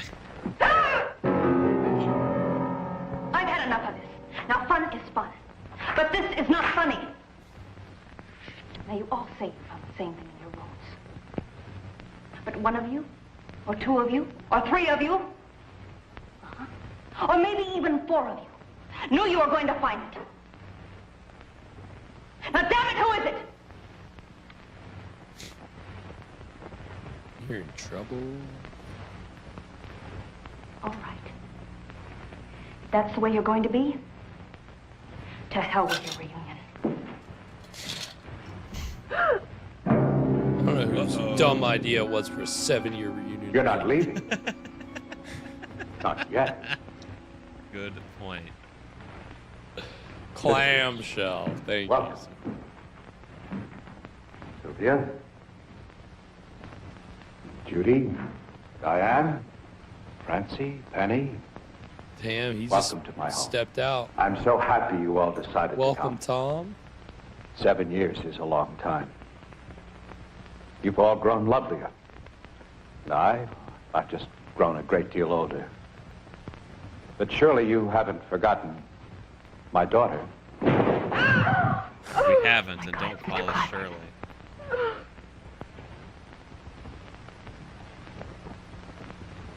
What do you want? One of you. The one who murdered my daughter. Oh, no, Mr. Clyburn. No one murdered your daughter. We all loved Elizabeth. That's true, Mr. Clyburn. It was That's just true. a You've got to prank. believe that. The truth, Francie. Oh, yeah, Is that Sears. she I guess we was have had a murdered. John Saxon. Your daughter's Well, death was we an didn't see him, accident. but we saw his name. Finding was So I guess that accidental counts. death. A tragic but That's what this accidental movie death. means. Mr. Clyburn, please. I know how much you loved Elizabeth. How proud you were of her talent. We were all proud just to be your friends. But now you're saying that... Very moving, Francie. But unfortunately, you're mistaken. Or lying. You see, one of you did not love my Elizabeth. One of you hated her so much that you placed a live round on the pillow and then calmly watched while her head, her beautiful head, was broken into 100 fragments. 100 tiny pieces. Broken into bits. She did it. Save us, save us. Uh-oh. No, stop.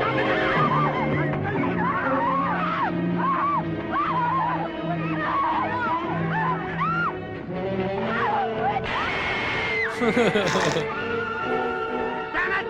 You take that fence and you'll burn up! Get out of here. Get out of here, you. I don't know you.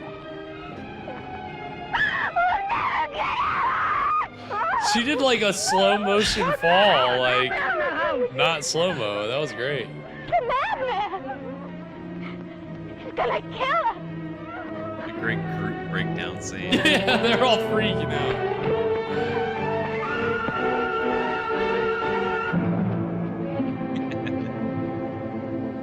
Yeah, this is not much of a slasher. Like, we know who's like, he's like, hey, one of you killed my daughter, and now you're stuck here with me. Wonder what's gonna happen.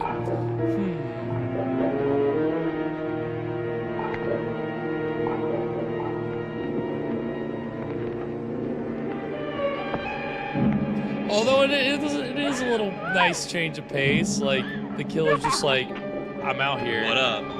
Here I am. Hit me. I'm doing revenge.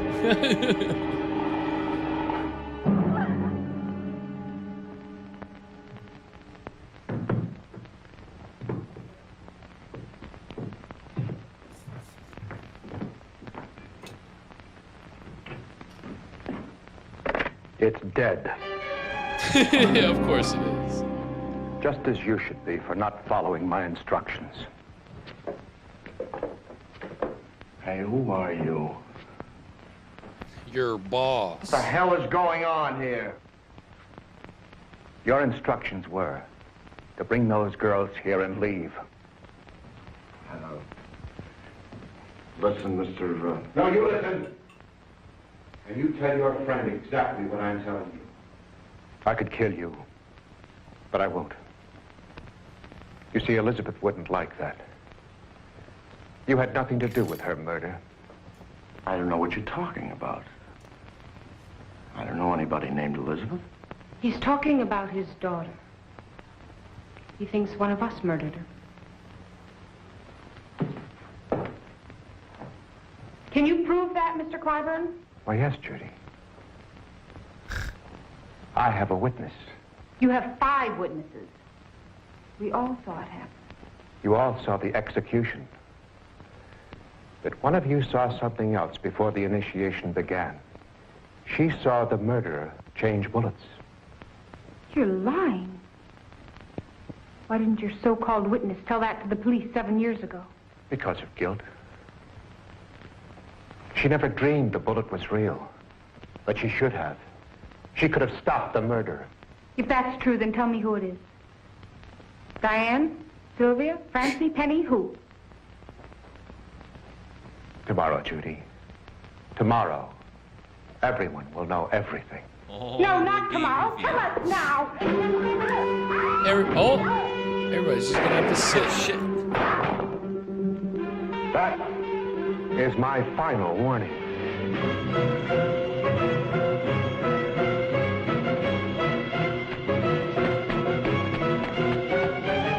She wasn't murdered. She wasn't. It was an accident. Where are the others? They're up by the fence. They're okay. What's going on? That What's maniac going liar on? just took a shot at me. What? Judy! Judy, all right. Here, take care of her, will you? Joe. That man's got a gun. He's after the girls. Now, somehow we have got to find out a way to turn off that fence and get them out of here. Clyburn, he believes it. He really believes it. He said he had a witness. A witness? Only a few places they put fuse boxes. My guess is the cellar. Let's find it. Sure. Sylvia! We just couldn't wait any longer. Everything's all right, Francie. Penny, you okay? What about them? Clyburn, he's fucking crazy. He's got to run the phone. Ladies, look, we can get out of here, but you gotta help. Now, you two go with Joey. The rest of you come with me. Come on. Come on. Let's go. Okay, look, we're gonna start looking now. Well, what are we looking for? The cellar door. Come on. Beautiful phrase in the English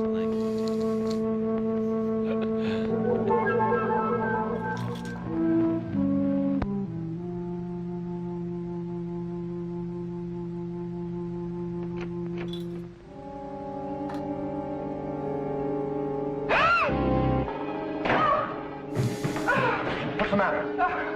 Nothing. I just saw a spider. I'm sorry. You're shaking. I'm all right. Listen, he and I will keep looking. Why don't you go out in the living room? I think Penny's out there, and I don't... Alone? It's all right. I'll go find her. I'm afraid I'm not much good to you this way. I'm really sorry. Come on.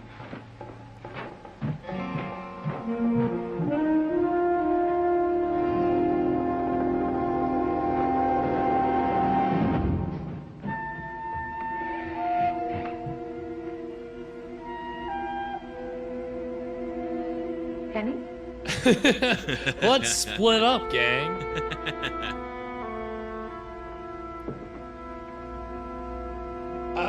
My bottom lip is stuck to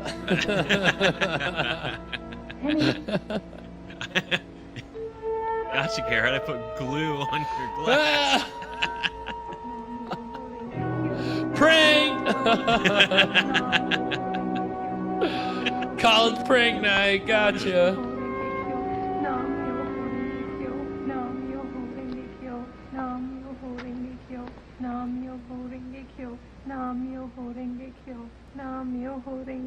Yes, cheers, drunk review.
We're in the basement. Shit's about to get creepy.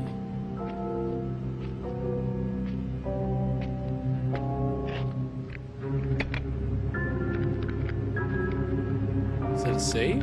What? Breaker box?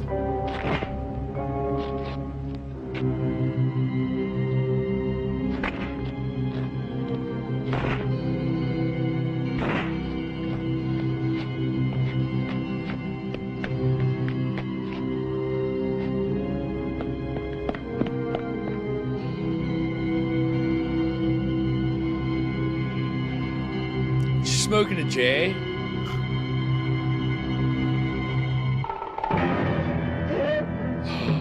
Oh, shit.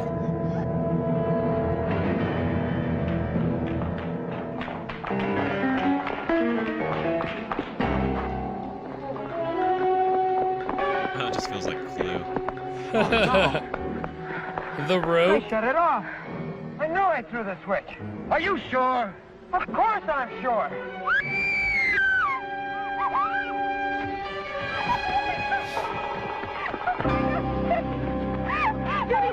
Oh my God! Oh my God!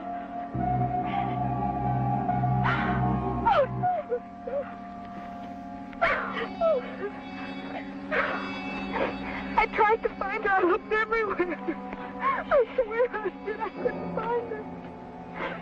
Oh, it's my fault. Come on, Judy, please.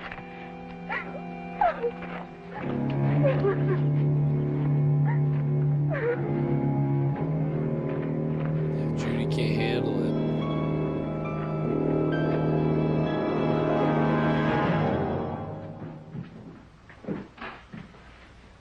Yeah. Yes, God.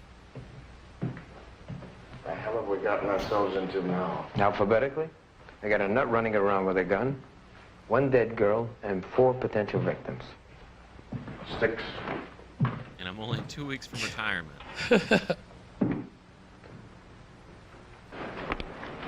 Hey, look. This may sound wild, but you don't suppose those guys had anything to do with it, do you? I don't know. Oh, come on, Sylvia. How could they?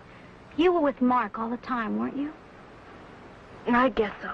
And we were with Joey all the time. Well, not each and every second. No, no, Sylvia. It's that madman. Anyway, we better drop it now.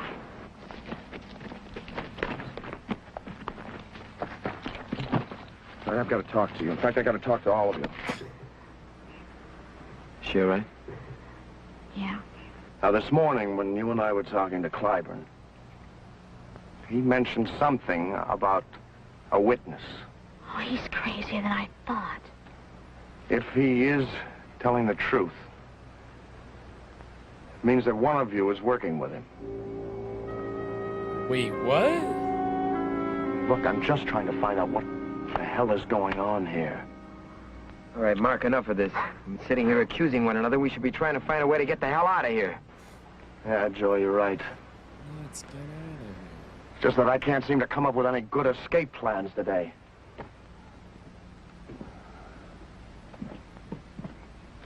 Just stack some shit and hop over the fence. There's your plan. Hey, Mark. We gotta think of something and pretty quick. It's not gonna stay daylight forever. You got any ideas? No, but I know one thing that keeps going through my mind. When it gets dark, that joker up there is gonna be able to get to those girls. Hey, what'd you just say?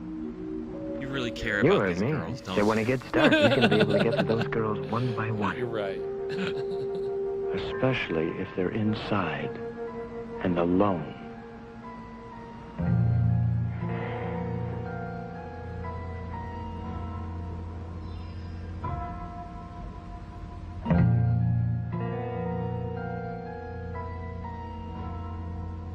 Oh, that was a wild transition.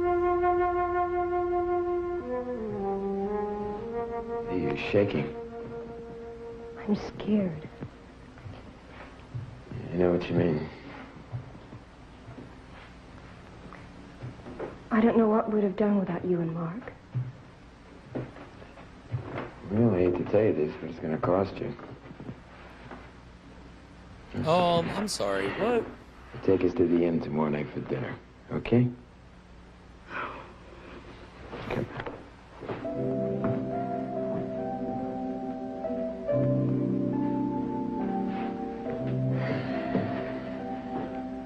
Do you really think we're going to get out of this? Sure we will. It'll be simple. Trust me.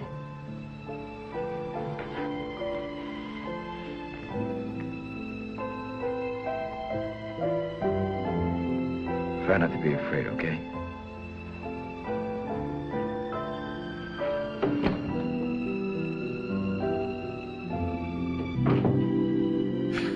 You're fine, drunk review.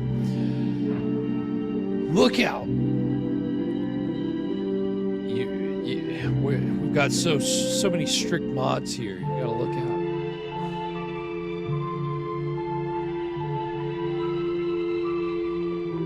Oh, she's smitten. She's head over heels. This music does not. This whole scene does not communicate the danger of the situation. Not really. Not when this guy's still over here making bullets.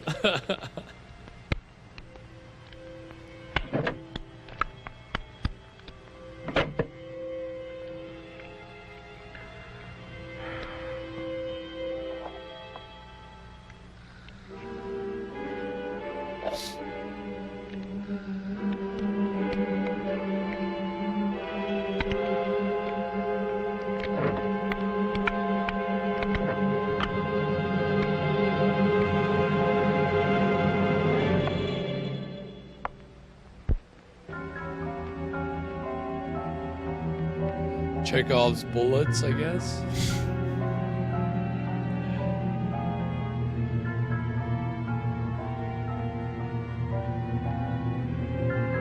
Show a bunch of bullets in the first act. You have to shoot them all in the third act.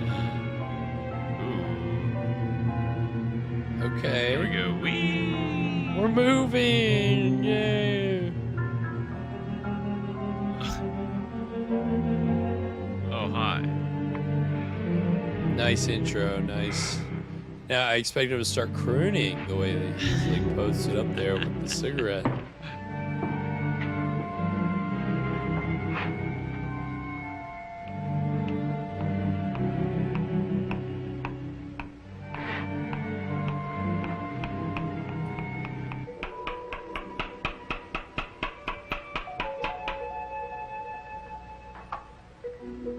Oh, he's still making bullets.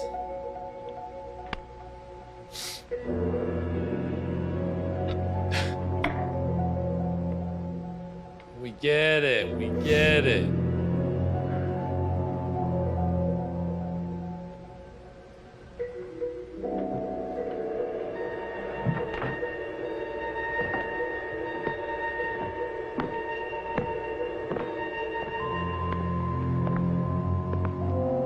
Oh, Lana's in the house. I was wondering where you were.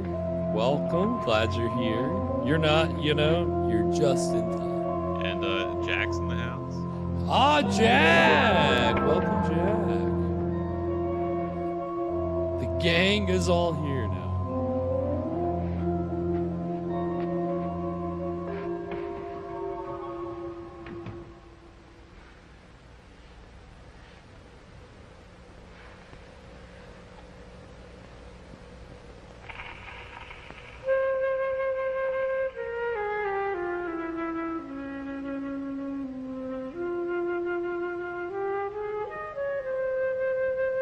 Okay.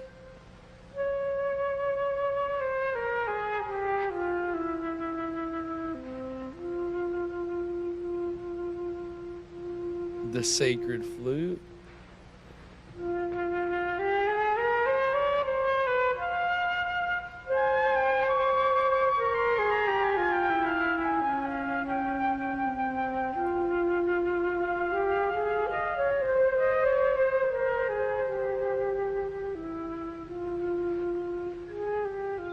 And that is gonna take us to our second break. Okay. You heard that other music coming in there. You're like, what is that? Is that part of the movie? Is that the movie? Yes. Hey, Fresh Rogan's in the house. Welcome, Fresh. Hope you're doing well tonight. Now the gang is all here for real. But we're 2/3 of the way through Sisters of Death. What are we thinking so far, Evan? Okay, so we've established the danger. We have our villain. They don't really seem that they're just going to bed now. I don't understand what's happening. Yeah, it's all been moving very slowly. He said, like, you'll find out tomorrow. So they knew they weren't going anywhere, and they just say, okay, yeah, we're not gonna try to escape. We'll just. It's like, maybe we'll try. We'll make a half-ass effort. It's been, padding kind of a little bit. Yeah. And Alana, I'm sorry to hear that. I hope that you're doing okay. If you need anything from your Scream Stream family, let us know. We're always here to support when we can, how we can. And thank you for being here. This has been, we got a death, right? Like that's, the one significant thing about the second. That guy spends all of his time making bullets and then just strangles the girl to death. Right. Yeah, right? It doesn't that seem a little bit like, why is he wasting all this time on the bullets if you're just gonna, I don't know. Just conserve ammo. Yeah, I mean, I guess he's saving how much up. bullets cost? Yeah, right? Oh. Well, that's why he's got to make his own. So, I mean, I guess he's saving up for some big finale. I don't know. We'll see. He's going to need a lot of derringers. Yeah. The derringer thing is, I can't get over that. It's so strange. And Fresh also dealing with loss recently too. Sorry to hear that, Fresh. Again, let us know if your Scream Stream family can do anything for you. But that's just, unfortunately, that's life. But again, glad that you can be here with us as we just kind of just try to unwind and watch some cheesy public. Well, this has been a pretty cheesy movie so far, I would say. Yeah. And I mean, again, the whole idea of a sorority set, or not sorority set, but like having like some kind of like sorority college theme involved with your like horror movie. Again, that is a subgenre in and of itself, which obviously you look at Black Christmas and you're like, okay, of course you do, Fresh. Yeah, of course you need $40. Yeah, maybe. I don't know. Maybe we can help out with that. I don't know. Let me see when I got my wallet. We'll get you a Kickstarter started. Yeah, there we go. Kickstarter $40. Might get there.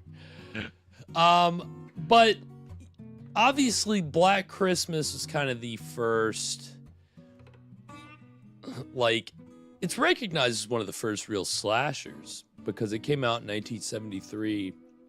But, it's set as a sorority house, and the main characters are all part of a sorority. So it's kind of like, kind of the ultimate, one of the ultimate quintessential sorority horror. Exactly. And the weird thing about tonight's film is it was filmed, I guess, the same year, maybe before Black Christmas. So, obviously it takes place years later.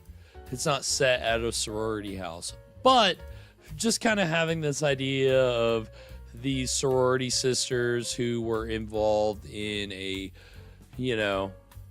horrible death, and years later they're, covering up for it. I mean, that is kind of a pretty, it became a kind of a tropey plot line for slasher movies in terms of, I mean, again, Halloween was released in 1978. After Halloween and then Friday the 13th, boom, so many slashers. And that's when you started getting more sorority themed films. And so this is the two trailers that we're going to see during this break. The first is for the 1982 film, The House on Sorority Row, which kind of similar to this in that these sorority sisters are involved in a death. They kind of cover it up, and then they have to pay for the repercussions later. That's kind of how this movie, you know, I don't think it's 7 years, but they try to prank somebody. It goes wrong. And then like a few months later, they're being like terrorized and killed and stalked. So that's, you know. Did it say in this film what they did after they shot that girl? No, like, did they call the cops? Yeah, or did they? No. Did they hide the body? Like... Right. Yeah, they didn't specify exactly what happened, but clearly this father didn't feel like he got the justice he deserved. So maybe they did cover it up. I don't know. They seem pretty shocked that this person was the one that got them all together for their 7-year reunion. On that part of the plot I can't get over. Come on, 7 years. Big red flags going up. So no occasion for that. But yeah, House on Sorority Row, I think there's some similarities with the plot line. And then the second film that we're going to see a trailer for is a 1984 film entitled The Initiation, which maybe seems like it's a little more supernatural and themed, but you know, again, members of a sorority, and it's, you know, ... you know, you can kind of fill it in. You can imagine the rest. You can imagine the rest. But for slasher movies, it's, yeah, I mean, there are all these other ones we haven't talked about that are just kind of college set, or set, you know, with fraternities. I mean, again, even is it Ring of Death? Was that the one that we watched a year ago? Last summer. Yeah, I mean, so even that, you know, that was about kind of a fraternity prank gone wrong, and, you know, just I think that kind of storyline was something that a lot of slasher filmmakers could kind of jump off of and add their own things to. So I think with these two trailers, we'll see that. But we're going to get the trailers for The House on Sorority Row and The Initiation. And then when we come back, we'll get into the exciting conclusion of Sisters of Death. So stick around. We'll be right back.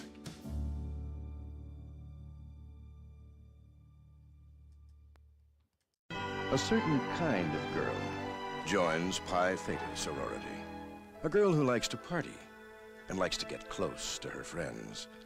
A girl whose extracurricular activities were more daring than most.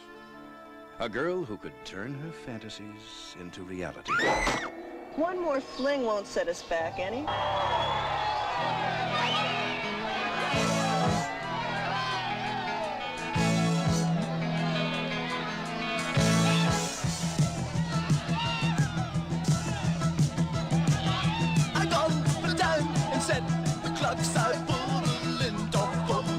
She said, show up.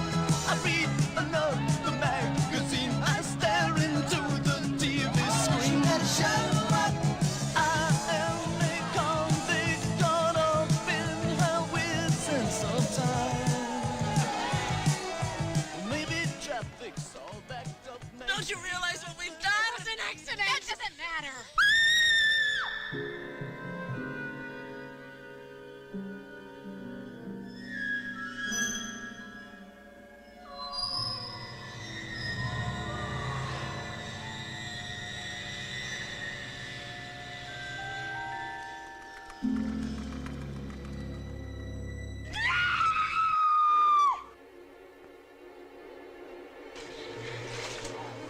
Yeah, that'll do it.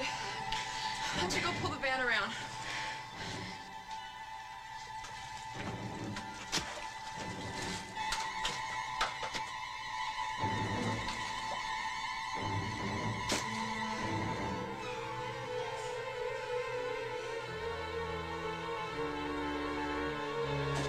Oh!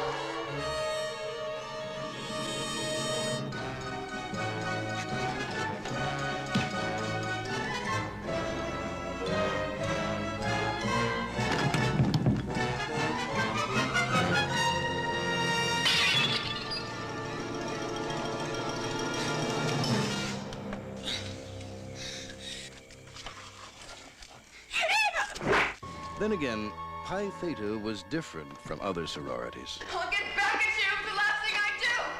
Because in this sorority, nothing is off limits, as long as it's fun for the girls. So when it came time to say goodbye,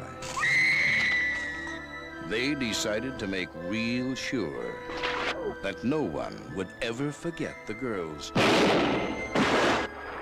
in the house on Sorority Row.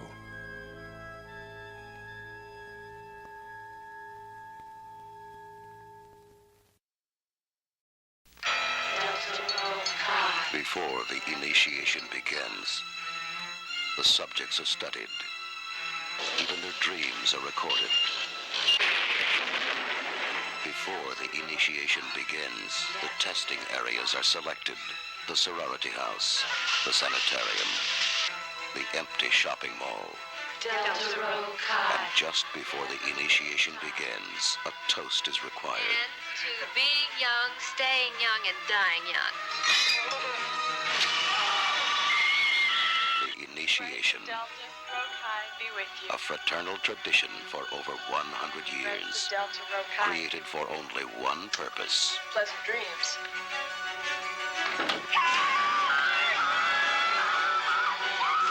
The initiation. The ceremony that will never die, as long as new blood is pledged. Delta Rho Chi never will die. And we are back. So that was the trailers for The House on Sorority Row and the initiation. So, yeah, very, a little silly, but I think obviously these kinds of slashers are designed to appeal to a youth market. So set in high school, set in college, it's all designed to bring in the target audience. And I think, obviously they're kind of silly, but they're fun. Yeah, that's one thing I almost don't like about this one so far, is that it feels like less of a college movie because it is a Yeah, it's definitely. We haven't even been to the college. Right, yeah, it's you're right. It's definitely not really a college movie. But, in terms of plot, dealing with sorority sisters and a tragic event and all these years later, and now, again, we've had one death. It's not like they're all being killed, but, we've had one death. What was the question that you were going to ask earlier? Do you remember? You said it was along these lines, and then, but that was during the first break. But we, it's talking just about these kinds of slashers and these kinds of. I think you've answered it. I was going to ask how this kind of subgenre got kicked off. Right. Yeah, Black Christmas, I think, had a huge influence, and that that does take place at the sorority house. And the crazy thing about that movie is, they don't give you any answers. You don't know why this killer has targeted this house and killed these people. You never find it out. It's just all the stuff just happens, and it's very intense, and you ultimately don't get any answers. So but it's a fun, crazy movie. And it really, I guess it came out before Texas Chainsaw Massacre came out, 4 or 5 years before Halloween. So, but obviously once you had Halloween, and that obviously dealt with high schoolers. But after that, it was kind of, again, like we said, whatever would appeal to the youth market. So you had to, and I think there was a movie called Sorority House Massacre, which was kind of like an offshoot of the Slumber Party Massacre movies, which Roger Corman's company produced. So it just kind of was like, and even like Scream 2, Scream 1, it's at the high school. Scream 2, they're in college, right? And it's very much a pastiche of slasher movie tropes set around, these kids in college being stalked by a killer. It's there's been enough of those kind of movies that it is tropey. But yeah, I mean, this one has been a little more, obviously proto in the sense of it's not super refined. It's been very kind of slow, and they're just trapped at this house, and there's been one death, and we're 2/3 of the way through the movie. So they seem kind of resigned at this point. Right. Yeah. Just kind of, he's got a plan, but we don't really know what it is, so we're just kind of watching it happen. Anything before we get into the exciting conclusion of Sisters of Death, Evan? So last time I guessed that it was going to turn into a old dark house movie, but here I'm wondering, why doesn't he just go do a Most Dangerous Game? He's got all these bullets. Right, yeah, you've got a fenced-in property. I mean, come on, have a little fun. Make it like a game, A Most Dangerous Game. I mean, yeah.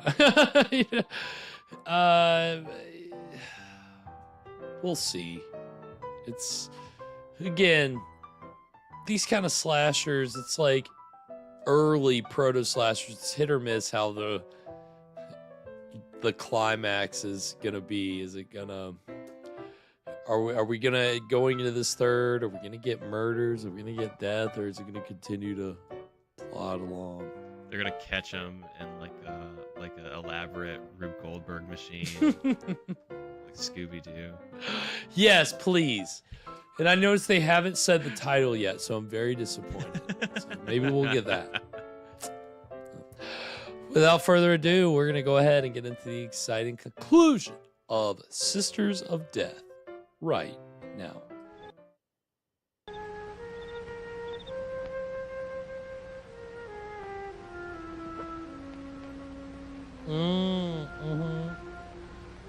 Until you roll over on them in the night, and then probably not a good idea. But don't run with scissors. Don't sleep with scissors. What can I do with scissors? Tina the Naughty Dragon, welcome. Hope you're doing well this evening.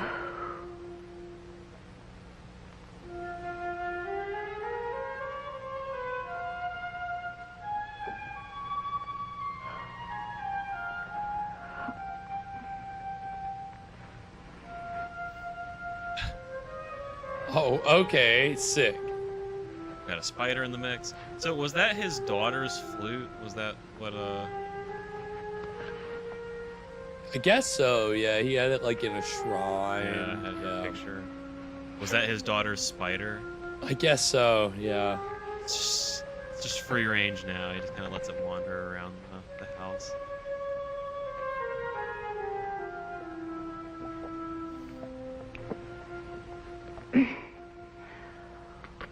Hey, we appreciate a good spider. We haven't had any spiders since the man spider. Right? Yeah, and that's been too long.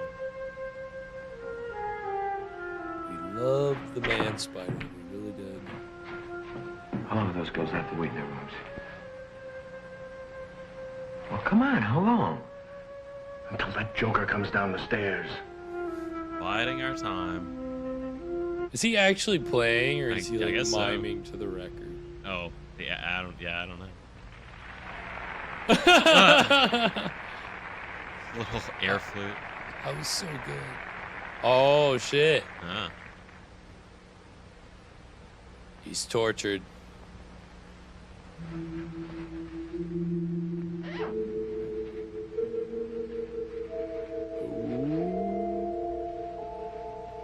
Again, I think the rating on this was PG.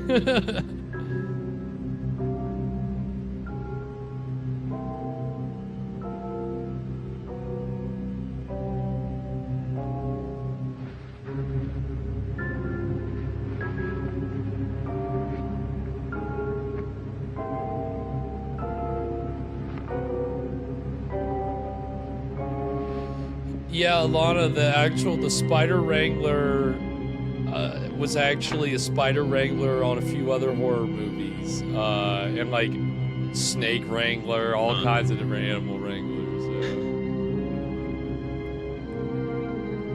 You got a spider guy? Yeah, I got a spider guy. He did a movie called The Spider. I'm pretty sure he's a spider guy.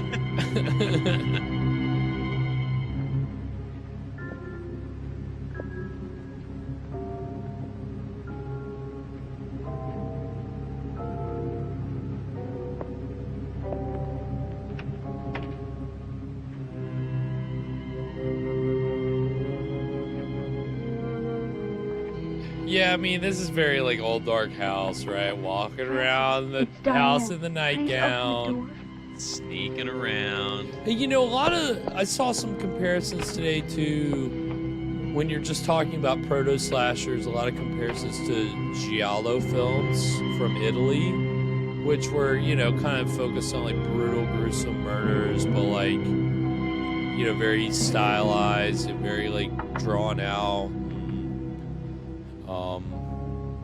You'd have masked killers and odd ways of killing, and I can't stay in my room anymore. you know, that kind of. Because I'm afraid. America didn't really have those kind of movies.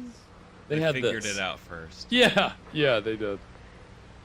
Yeah, there are definitely some Italian giallo films you could say are. I think it's a pretty stupid much plan slashers. anyway. Look, now Clybourne may be crazy, but that man is not dumb. You're just saying that to make me feel better. I'm not Diane.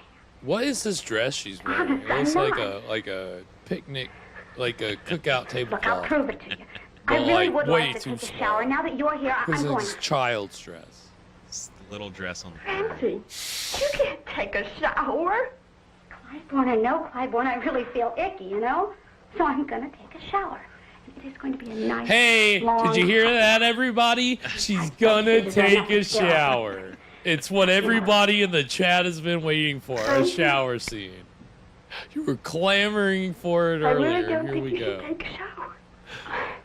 Cleanliness is next to What's the godliness, worst right? thing that'll So I happen? figure if I'm next to him, Clybourne won't get next to me. Smart chick.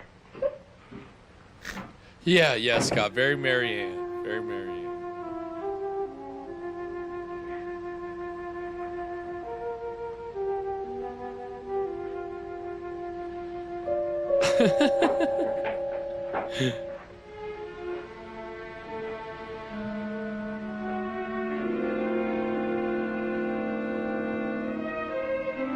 Just hanging out.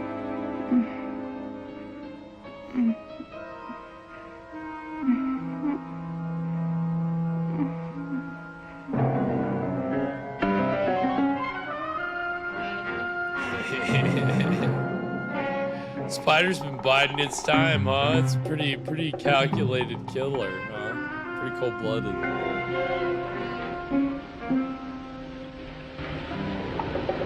Oh, there you go, everybody.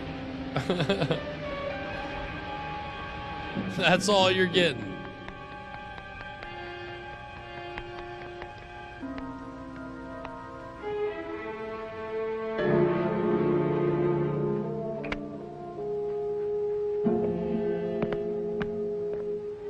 No, the spider's on the flute.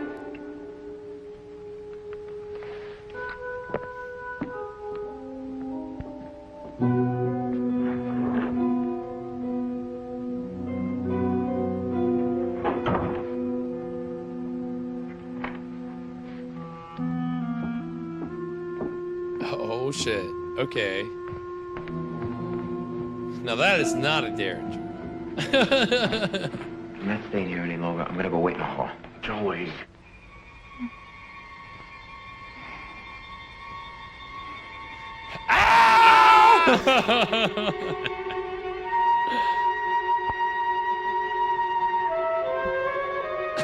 Yeah, fresh. Censored for Japan.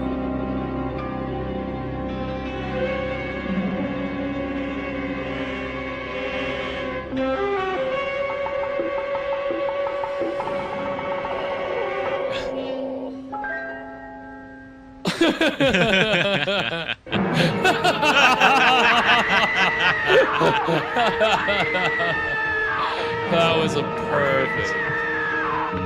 It's like, felt it, saw it, acknowledged it, crashed through. Oh, nice. Spider Wrangler's like, hey! I didn't know you were gonna kill my spider. Certainly not. It's okay, honey. Where are the others? Francie's in the shower. She's okay. Now look, you go with Joe and get her. Sylvia and I'll get Judy. We'll meet outside near the gate. Come on, hurry.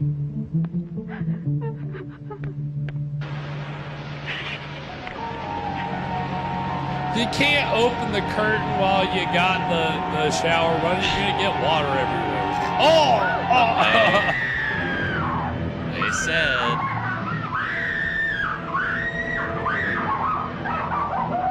Taking a shower is a bad idea. When I forgot to say, our guy in the white shirt, Joe, he's an actor named Joe E. Tata, who is probably best known for 238 episodes of Beverly Hills 90210. He's the owner of the establishment that I guess all the kids hung out in. You know, like how Seinfeld always had the lady at the cashier? Right. I think this is probably one of those situations, right? Hey, Mark. There must be planes flying over here every day. Why don't we put an SOS sign up on the roof?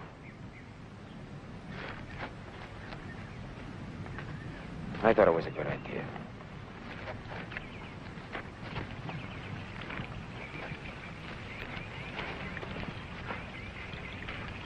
Mark, listen, that water gets out of here by going under. Yeah.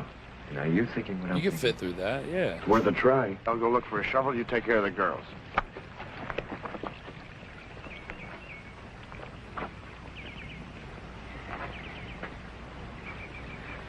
Don't worry, honey. We'll get out of this. This'll work.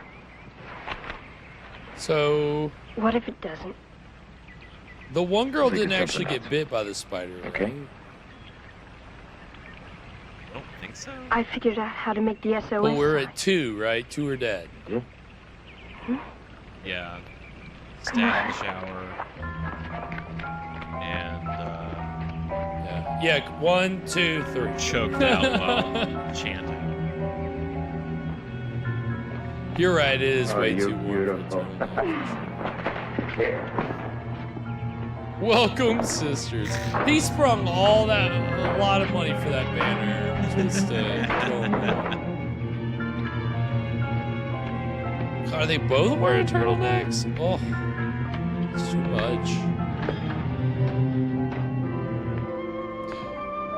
Don't look in the basement.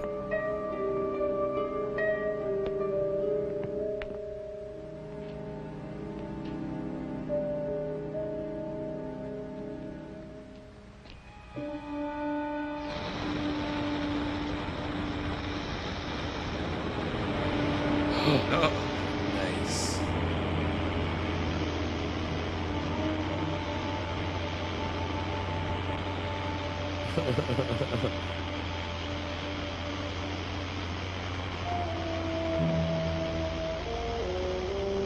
Oh.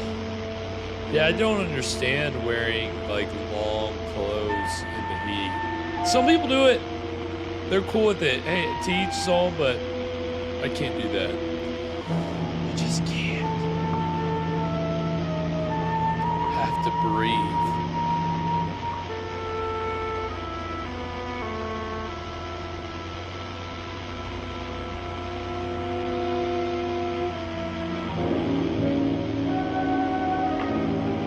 Sweat core, nice, fresh. Hell yeah.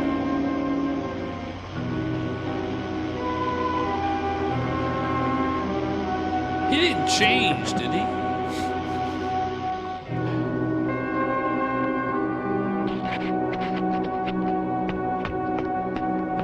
Hey, get the fuck out of there. Oh.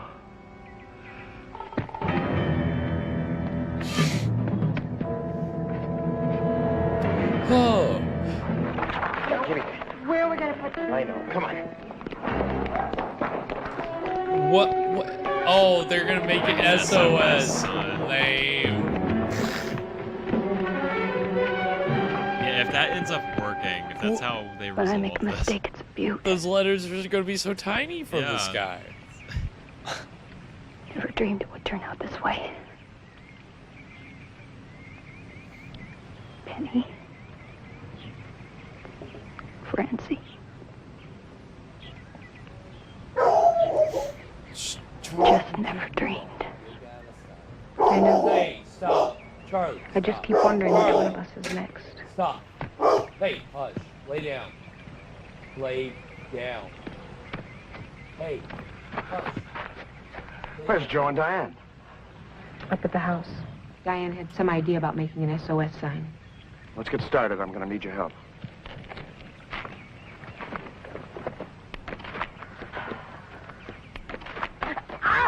Sylvia! You okay? My ankle. You're gonna be all Not right. the movie, just the You're sure? dog.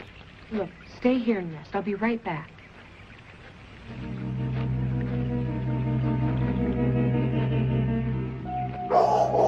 Charlie, stop. Hey, come here. Come here. Hey, come here.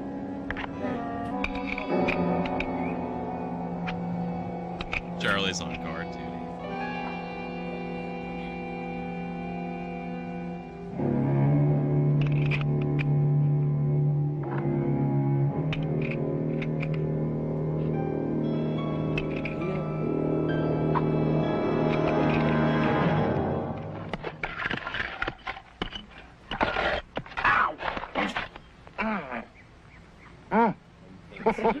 Oh, there he is. You know how long it's been since I've done an honest day's work?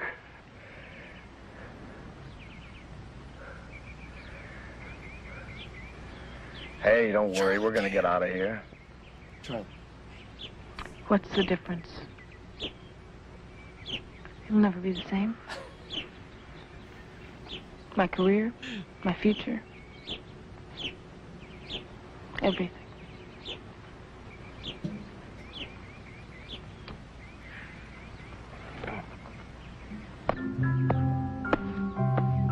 Get some rocks to hold us down. Tiny SOS. So tiny, dude. That's not gonna do shit. No one's gonna be able to see that. They just want to feel like they're useful, like they're doing something. Gotta do something. Diane, come here.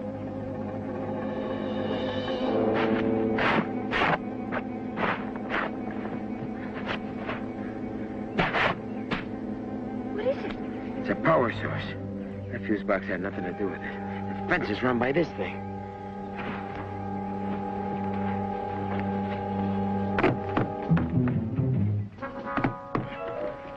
Go get Mark.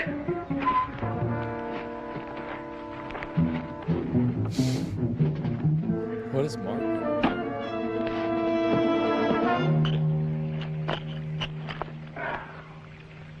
Well, there goes another brilliant idea. They're trying to shot get through hell. this electric fence. Damn thing It's could go down electrified. 10 feet.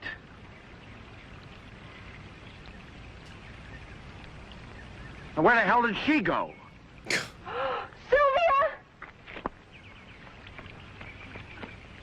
Oh my God! Sylvia! Hey, Judy! Judy, wait a minute! Mark! Mark, Joe needs you. Is Sylvia with you? No, come on. He found the power source. He needs you over there. Look, you go get Judy. Tell her we'll find Sylvia. Then both of you come back here and wait for us. Hey, lay down. No. Speaking of dogs. Lay down. This time it's not. That is the movie this time, Fresh.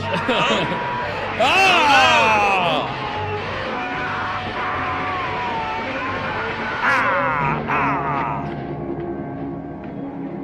Got zapped.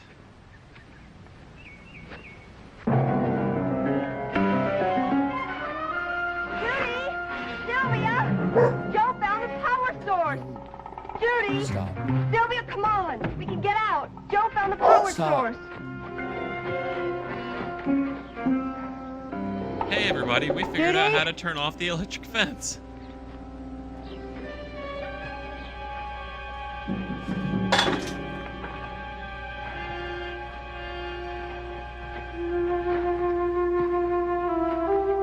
Sylvia, are you there?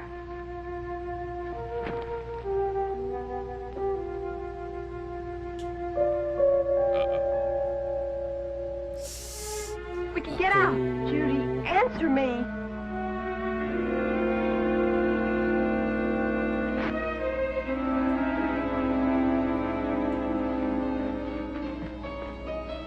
You killed my friend. Come on, you bastards! I'm gonna kill you! You and these sisters of death. Can't get that lucky.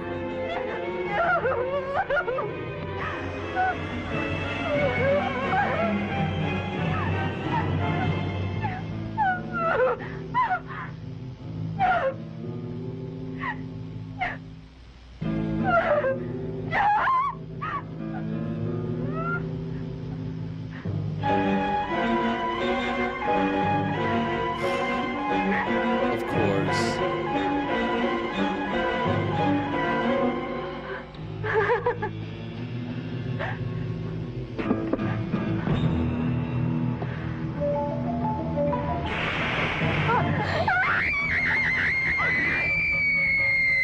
It's time, Judy.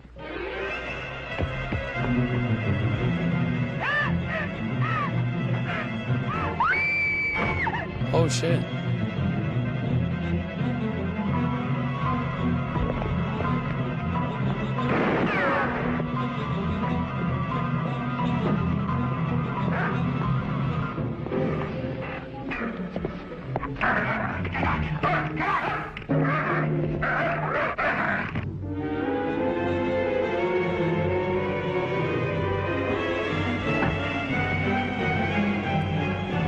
Okay.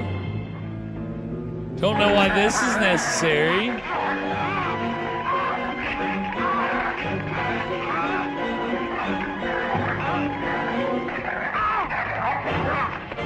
Yes, oh, he had to put her in her dress.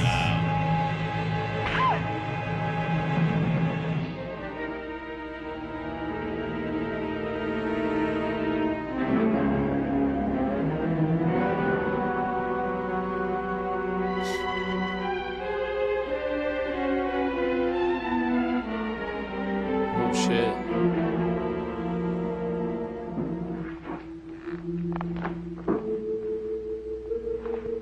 Sister, the pledge is ready. It must be his daughter's dress.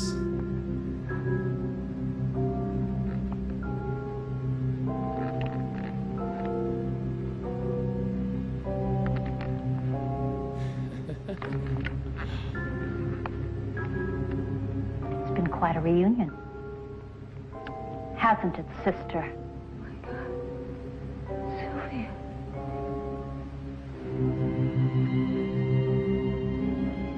Yes, Judy, I'm the one. The one who... Mr. Clyburn, she's scared.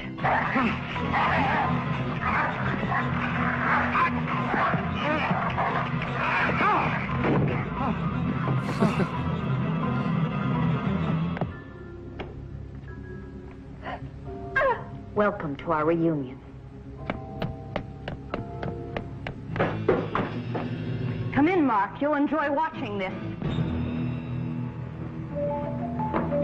Where's what? Drop it. Over there. Move. Mark! You can't help you, Judy. I guess not. No one can. You see, we set a trap and you fell for it. I didn't see anyone change the bullets, Judy. We made that story up. We were only going to terrorize the sisters until the right one confessed. Things didn't quite work out that way, Judy. The right one, the guilty one, started killing the others off. You know who the guilty one is, don't you, Judy? No, I didn't kill anyone. You murdered my Elizabeth. Sylvia, what's the matter with you? It's him. Can't you see that? He's insane. Yes. Yes, I might be. You killed my daughter. I wanted to die. But I had to go on living for 7 years. Sweet little Judy. You're a killer. You'd kill anyone to get what you want. And right now you want to marry the governor's son. Don't you? What did you want so badly? You killed my daughter. Mr. Clyburn, I told you. Elizabeth was beautiful. And talented. Judy wanted to be number one. She couldn't while Elizabeth was alive. Mr. Clyburn, please, she's lying. She's just saying all those things because she knows. She knows that she's more responsible than any of us for Liz's death. She's the one who pulled that trigger. Did you tell him that you pulled the trigger? Yes, I pulled the trigger. I pulled the trigger and my life was over. I guess the cops did come. She must have got fingered for it. You know what my life has become since that night? I've become a drunk and a whore. I was ready to commit suicide. Mr. Clyburn convinced me. My sister set me out. You wanted Liz murdered. And you set me up to do your killing. Sylvia, I was a pledge. Oh, yes, you were a pledge. And you were nervous. Oh, you wanted to know everything. Where you would kneel. How the bullets would be placed on the pillow. Everything. And like a fool, I told you.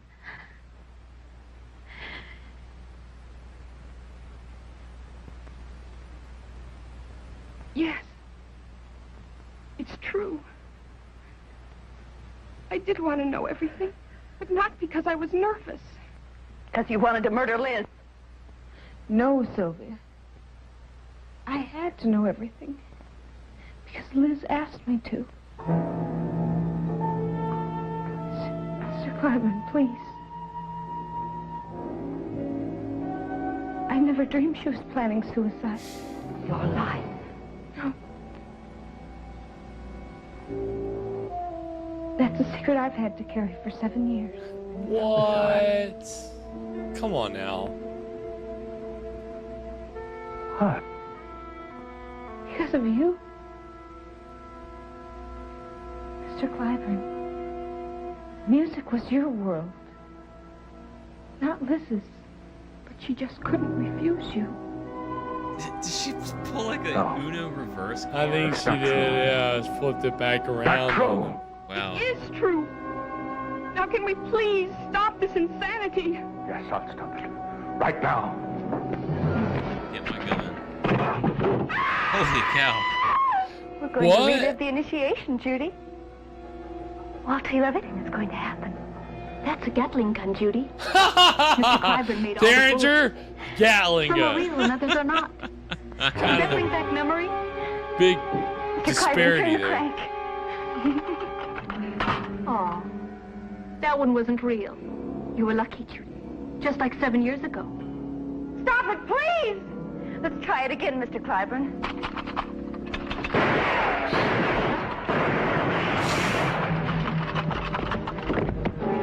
Oh, shit. No.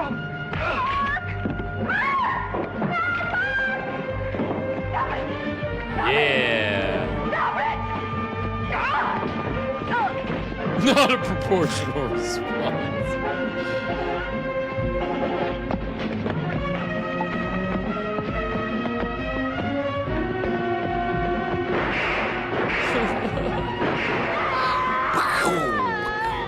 Oh, shit. Come on!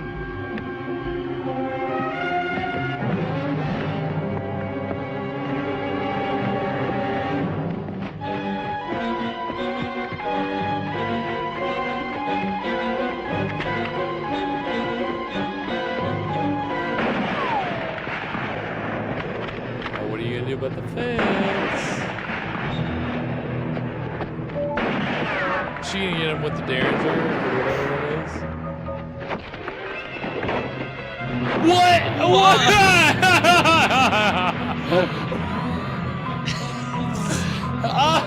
Hell yeah! He just tumbled right out. Nice shot.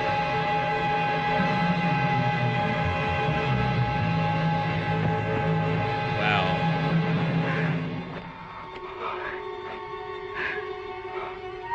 See, if this were a slasher film, she'd be on her own here. Right. Mark? I made it.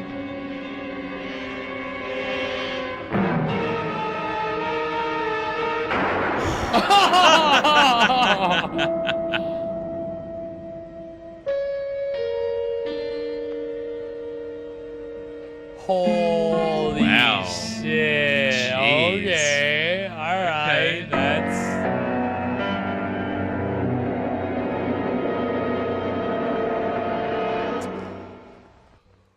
Wow. Wild. Wild. Yeah. That was Sisters of Death. What do we think, Evan?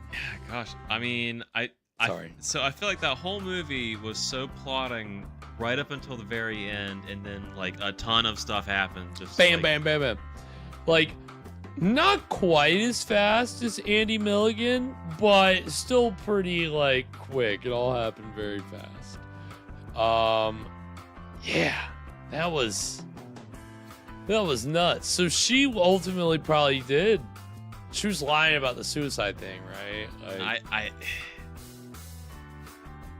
I can't say I followed it all, like the whole twist all the way. But yeah, there was a lot to it for sure. It was a little over the top, but I mean, hey, you gotta appreciate a twist, right? It's like at least they're trying, you know, they're trying not to make it like predictable and boring. So the fact that, you know, she killed the last guy, now she can go off and spin the story however she wants, you know.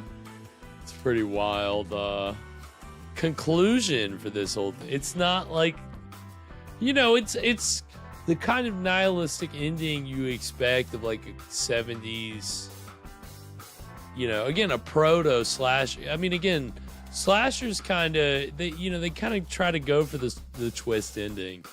But you have to remember that this was really kind of before they were established. So I think that it works here. I think they did pretty good with it. I mean, yeah, all in all, would you say, like, do you feel like this could be called a proto-slasher? Do you think it was just a decent thriller? Like, how would you classify it? Where would you say it falls? you know, I mean, kinda, right?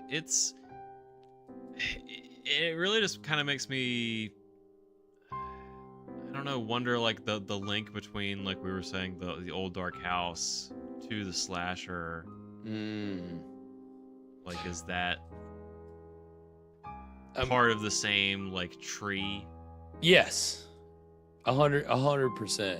So yeah, like I think you're pointing out that like, and again, anything you're calling a proto-slasher, it's just kind of that transition time between calling it an old dark house and then boom, hey, slasher.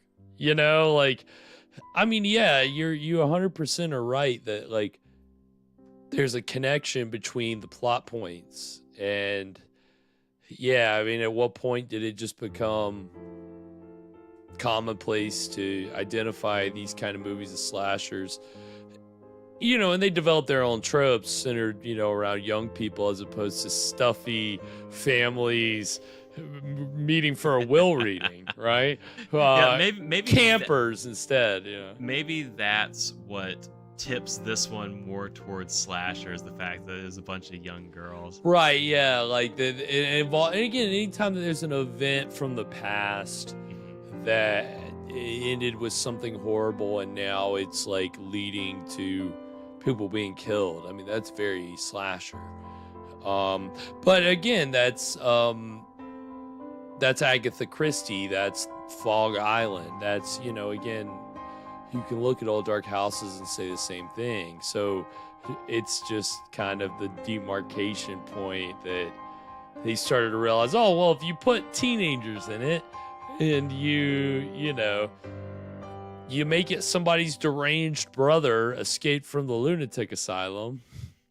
Again, Halloween and Friday the 13th kind of tipped it in the direction of, you know, skewing younger. But I think there's definitely a pedigree that comes from the Old Dark House film. Like, you wouldn't get there without slasher without Old Dark House. So spot on for pointing that out, Evan, of course. And yeah, I mean, yeah, Fresh, we'll try to limit our commentary next time for sure. I know it can be distracting. So but no, it's a lot of fun. Of course, we really appreciate everybody tuning in tonight. All of our good friends, Tina the Naughty Dragon, the Drunk Review, Joe Cola, Scott, Jenna, Jack, Sears, Alana, Bee's Nest, and I know, did Kathy pop in? I thought she popped in for a little bit. I don't think she's been in recently, but if we saw Kathy. But it was a lot of fun, you know, just hanging with the gang, doing what we do. It was a good time. Enjoying the summer. Right, while it lasts, because it is fleeting. We are on our way out. But again, you know, I've tried to model every summer of Schlock by patterns. And so for our penultimate episode of the Summer of Schlock Strikes Back, we're keeping with the pattern of doing a little Sasquatch film, which, you know, hey, who doesn't love some Bigfoot exploitation? Sasploitation. I don't know what acronym. I don't know how you suffix. We'll figure it out by next week. Right, we'll figure it out then. But next week we are going to be watching a documentary from 1975 entitled "The Mysterious Monsters," hosted by Peter Graves, who Evan, you'll know, of course, as Captain Over from Airplane. But a lot of, you know, TV shows, Mission Impossible, and movies, and all kinds of stuff. And he is the host for this documentary, which talks about Bigfoot, but also I think it also touches on Loch Ness monsters. So we're gonna branching out a little bit, but we're just gonna get some quality Bigfoot content. Unlike last time where it was a mummy that they were just calling Bigfoot. Which, do you remember that? Yeah, didn't we have a movie that had Loch Ness Monster and Bigfoot? I'm misremembering. We had the documentary Legend of Bigfoot, and I don't think that they might have talked about Loch Ness, the Loch Ness Monster, but you never really... More of a Bigfoot movie? Yeah, big time Bigfoot. Okay. But this, I think, is going to be a little more varied, a little more spread out. Yeah. So it's a documentary, so you know it's true. Yeah, exactly, Evan. So get ready. I hope you're ready for your mind to be blown, because there's going to be nothing but straight facts. We're going to blow the lid off this whole Sasquatch thing. This documentary from 1975, you better believe it. It's going to be great. It's going to be a lot of fun. All the info that they don't want you to know. Yeah, exactly, right? the stuff too dangerous for television. Yeah, because apparently it was like a television documentary that they then expanded for a feature version. So we'll get into it next week. It'll be a lot of fun. You know, again, we love our Bigfoot, so great way to start wrapping up the Summer of Schlock, because it is coming to an end, unfortunately. But then, hey, guess what? We get into fall. And it's spooky season. It's spooky, and it's going to get very spooky. Especially when we get a Shocktober. Win-win. It is win-win. So it's, strap in for that. It's going to be a lot of fun. But tonight was good, yeah. I mean, hey, getting another... Again, if you want to call it a college movie, it's technically not. I understand that. But either way, hanging out with these sorority sisters, alumni, it was a good time. And we appreciate, again, everybody that tuned in tonight. And we'll be back with a Saturday Night Shocker tomorrow. And again, hey, go check out the Drunk Review. They'll have plenty of good stuff going on this weekend. All of our good friends have plenty of good stuff going on. So if you got anything that you would like us to promote or shout out, just let us know. We're here to spread the word to our Scream Stream family. But really, really, really appreciate everybody tuning in. And anything before we sign off, Evan? So when are we going to give Charlie his own show? It's about that time, isn't it? The spin-off that we're all clamoring for. Seriously, he got a little bit of camera time tonight, so that was. I know that he's gonna be bothering me about it now, so I'll have to. He's a diva. He really is. Until next week, sweet screams, everybody, and to all a good fright.